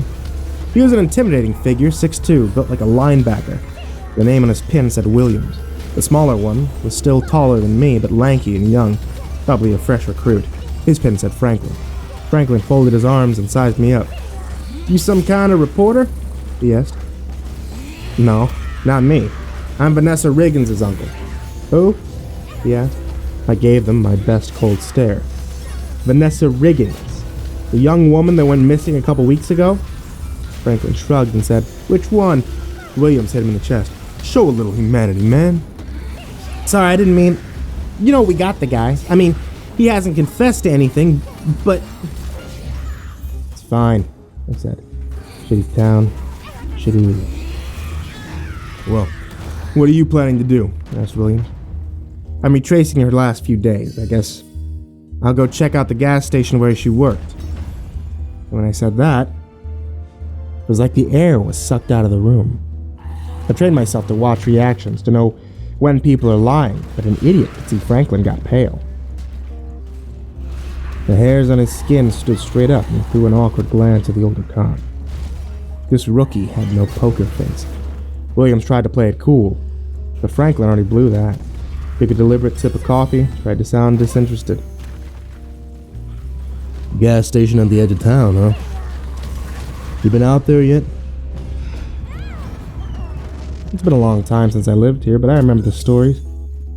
Something weird going on at the edge of town, where the woods are haunted and the creatures wait to eat you. I had no idea the stories were still persisting. Or maybe not. Maybe this was something else. Not yet. Why? Williams searched for the words that would make sense, but obviously couldn't find them. Well, there's been reports of wild bear activity out there. Just be careful, okay? Fuck you. If there's something going on, just tell me. Will do, Deputy. Will do, Deputy. My next stop was the town hall. Something about the glaring lack of information online about a mass disappearance really didn't sit right with me. Not surprisingly, the place was closed when I got there. By the looks of it, the place had been closed for a while. The front lawn was wild with weeds. Newspapers were piling up in various stages of decomposition by the front door. Somewhere, a public official was collecting a paycheck to do nothing. I know I said it before, but seriously, fuck this town. As long as I'm living in a pre-modern hellhole, I thought to myself, I may as well start working like it. The next stop was the old faithful for information gathering, the local library. Once again, I was hit with the sensation that this place I used to see all the time as a child must have gotten smaller since I was last here. But that smell, old books mixed with mildew, was pungent as ever. We found the librarian taking a nap at her station and asked her if the place kept records of local newspapers. She just laughed at me. Local papers? Here, have you seen this town? Only half of the people here are literate and half of those are on meth. What newspaper do you think these people are buying? I apologized for wasting her time and turned to leave, but she told me to stop and come back. I think she felt sorry for me. Hey look, if you need information about this town, there is one guy who can help you. He's been around long enough and he knows everything and everyone. She scribbled an address onto a piece of loose-leaf paper and gave it to me. When you get here, ask for Roger. He'll be able to help you. And here I was, on my way to my 5th stop today, and exactly jack and shit to show for it. I wasn't any closer to figuring out what happened to Vanessa. If anything, I felt like I was further away, being pulled into this rabbit hole of bullshit weirdness. Was it even worth it to check out this Roger guy? And when I got to my car, I took a second to center myself and think about it. Facts. Those are all I need right now. Facts. At this moment, I don't have what I need. Why not see what Roger knows? I plugged the address into my GPS and laughed to myself when I saw where I was going. My old high school building. It was just as horrible and broken down as it had been when I left. But nothing a few coats of paint couldn't cover. I wasn't sure what I was doing as I parked the car and went inside, but that state of blindly fumbling along, hoping for a clue, was turning into the theme of this trip. The school was small and dimly lit. I could hear the buzz of the light on the ceiling just a few inches above my head. I felt like a giant in there. And I couldn't believe that children crammed themselves into this building. Hell, I was all by myself and feeling claustrophobic. Claustrophobic and a little dizzy. Yo, can I help you? At least I thought I was all by myself. I noticed the short guy in jeans and an AC/DC t-shirt holding a mop, looking at me from inside of one of the classrooms. Yeah, I said. You work here? And nobody's supposed to be here. School's closed. I'm looking for Roger. The guy gently set his mop down, pulled out a pair of glasses, and put them on before responding. Are you a friend of his? No, not exactly. I'm looking for my niece. She went missing. And you think Roger has something to do with that? Are you Roger? I asked directly. The man laughed. No way. I wish. Well, if you don't mind pointing me in the direction. Roger's in his office. I'll show you how to get there. Yeah, great. The janitor walked slowly, and with a hunch, hand in pockets, eyes on the ground. He didn't say anything as he led me down the hallway, around a corner, and up to a closed door where he finally broke the silence. This is Roger's office. I thanked him and waited for him to leave, but instead he knocked on the door and yelled, Hey Roger, there's a guy out here who wants to see you. From somewhere inside I heard a muffled, Go away!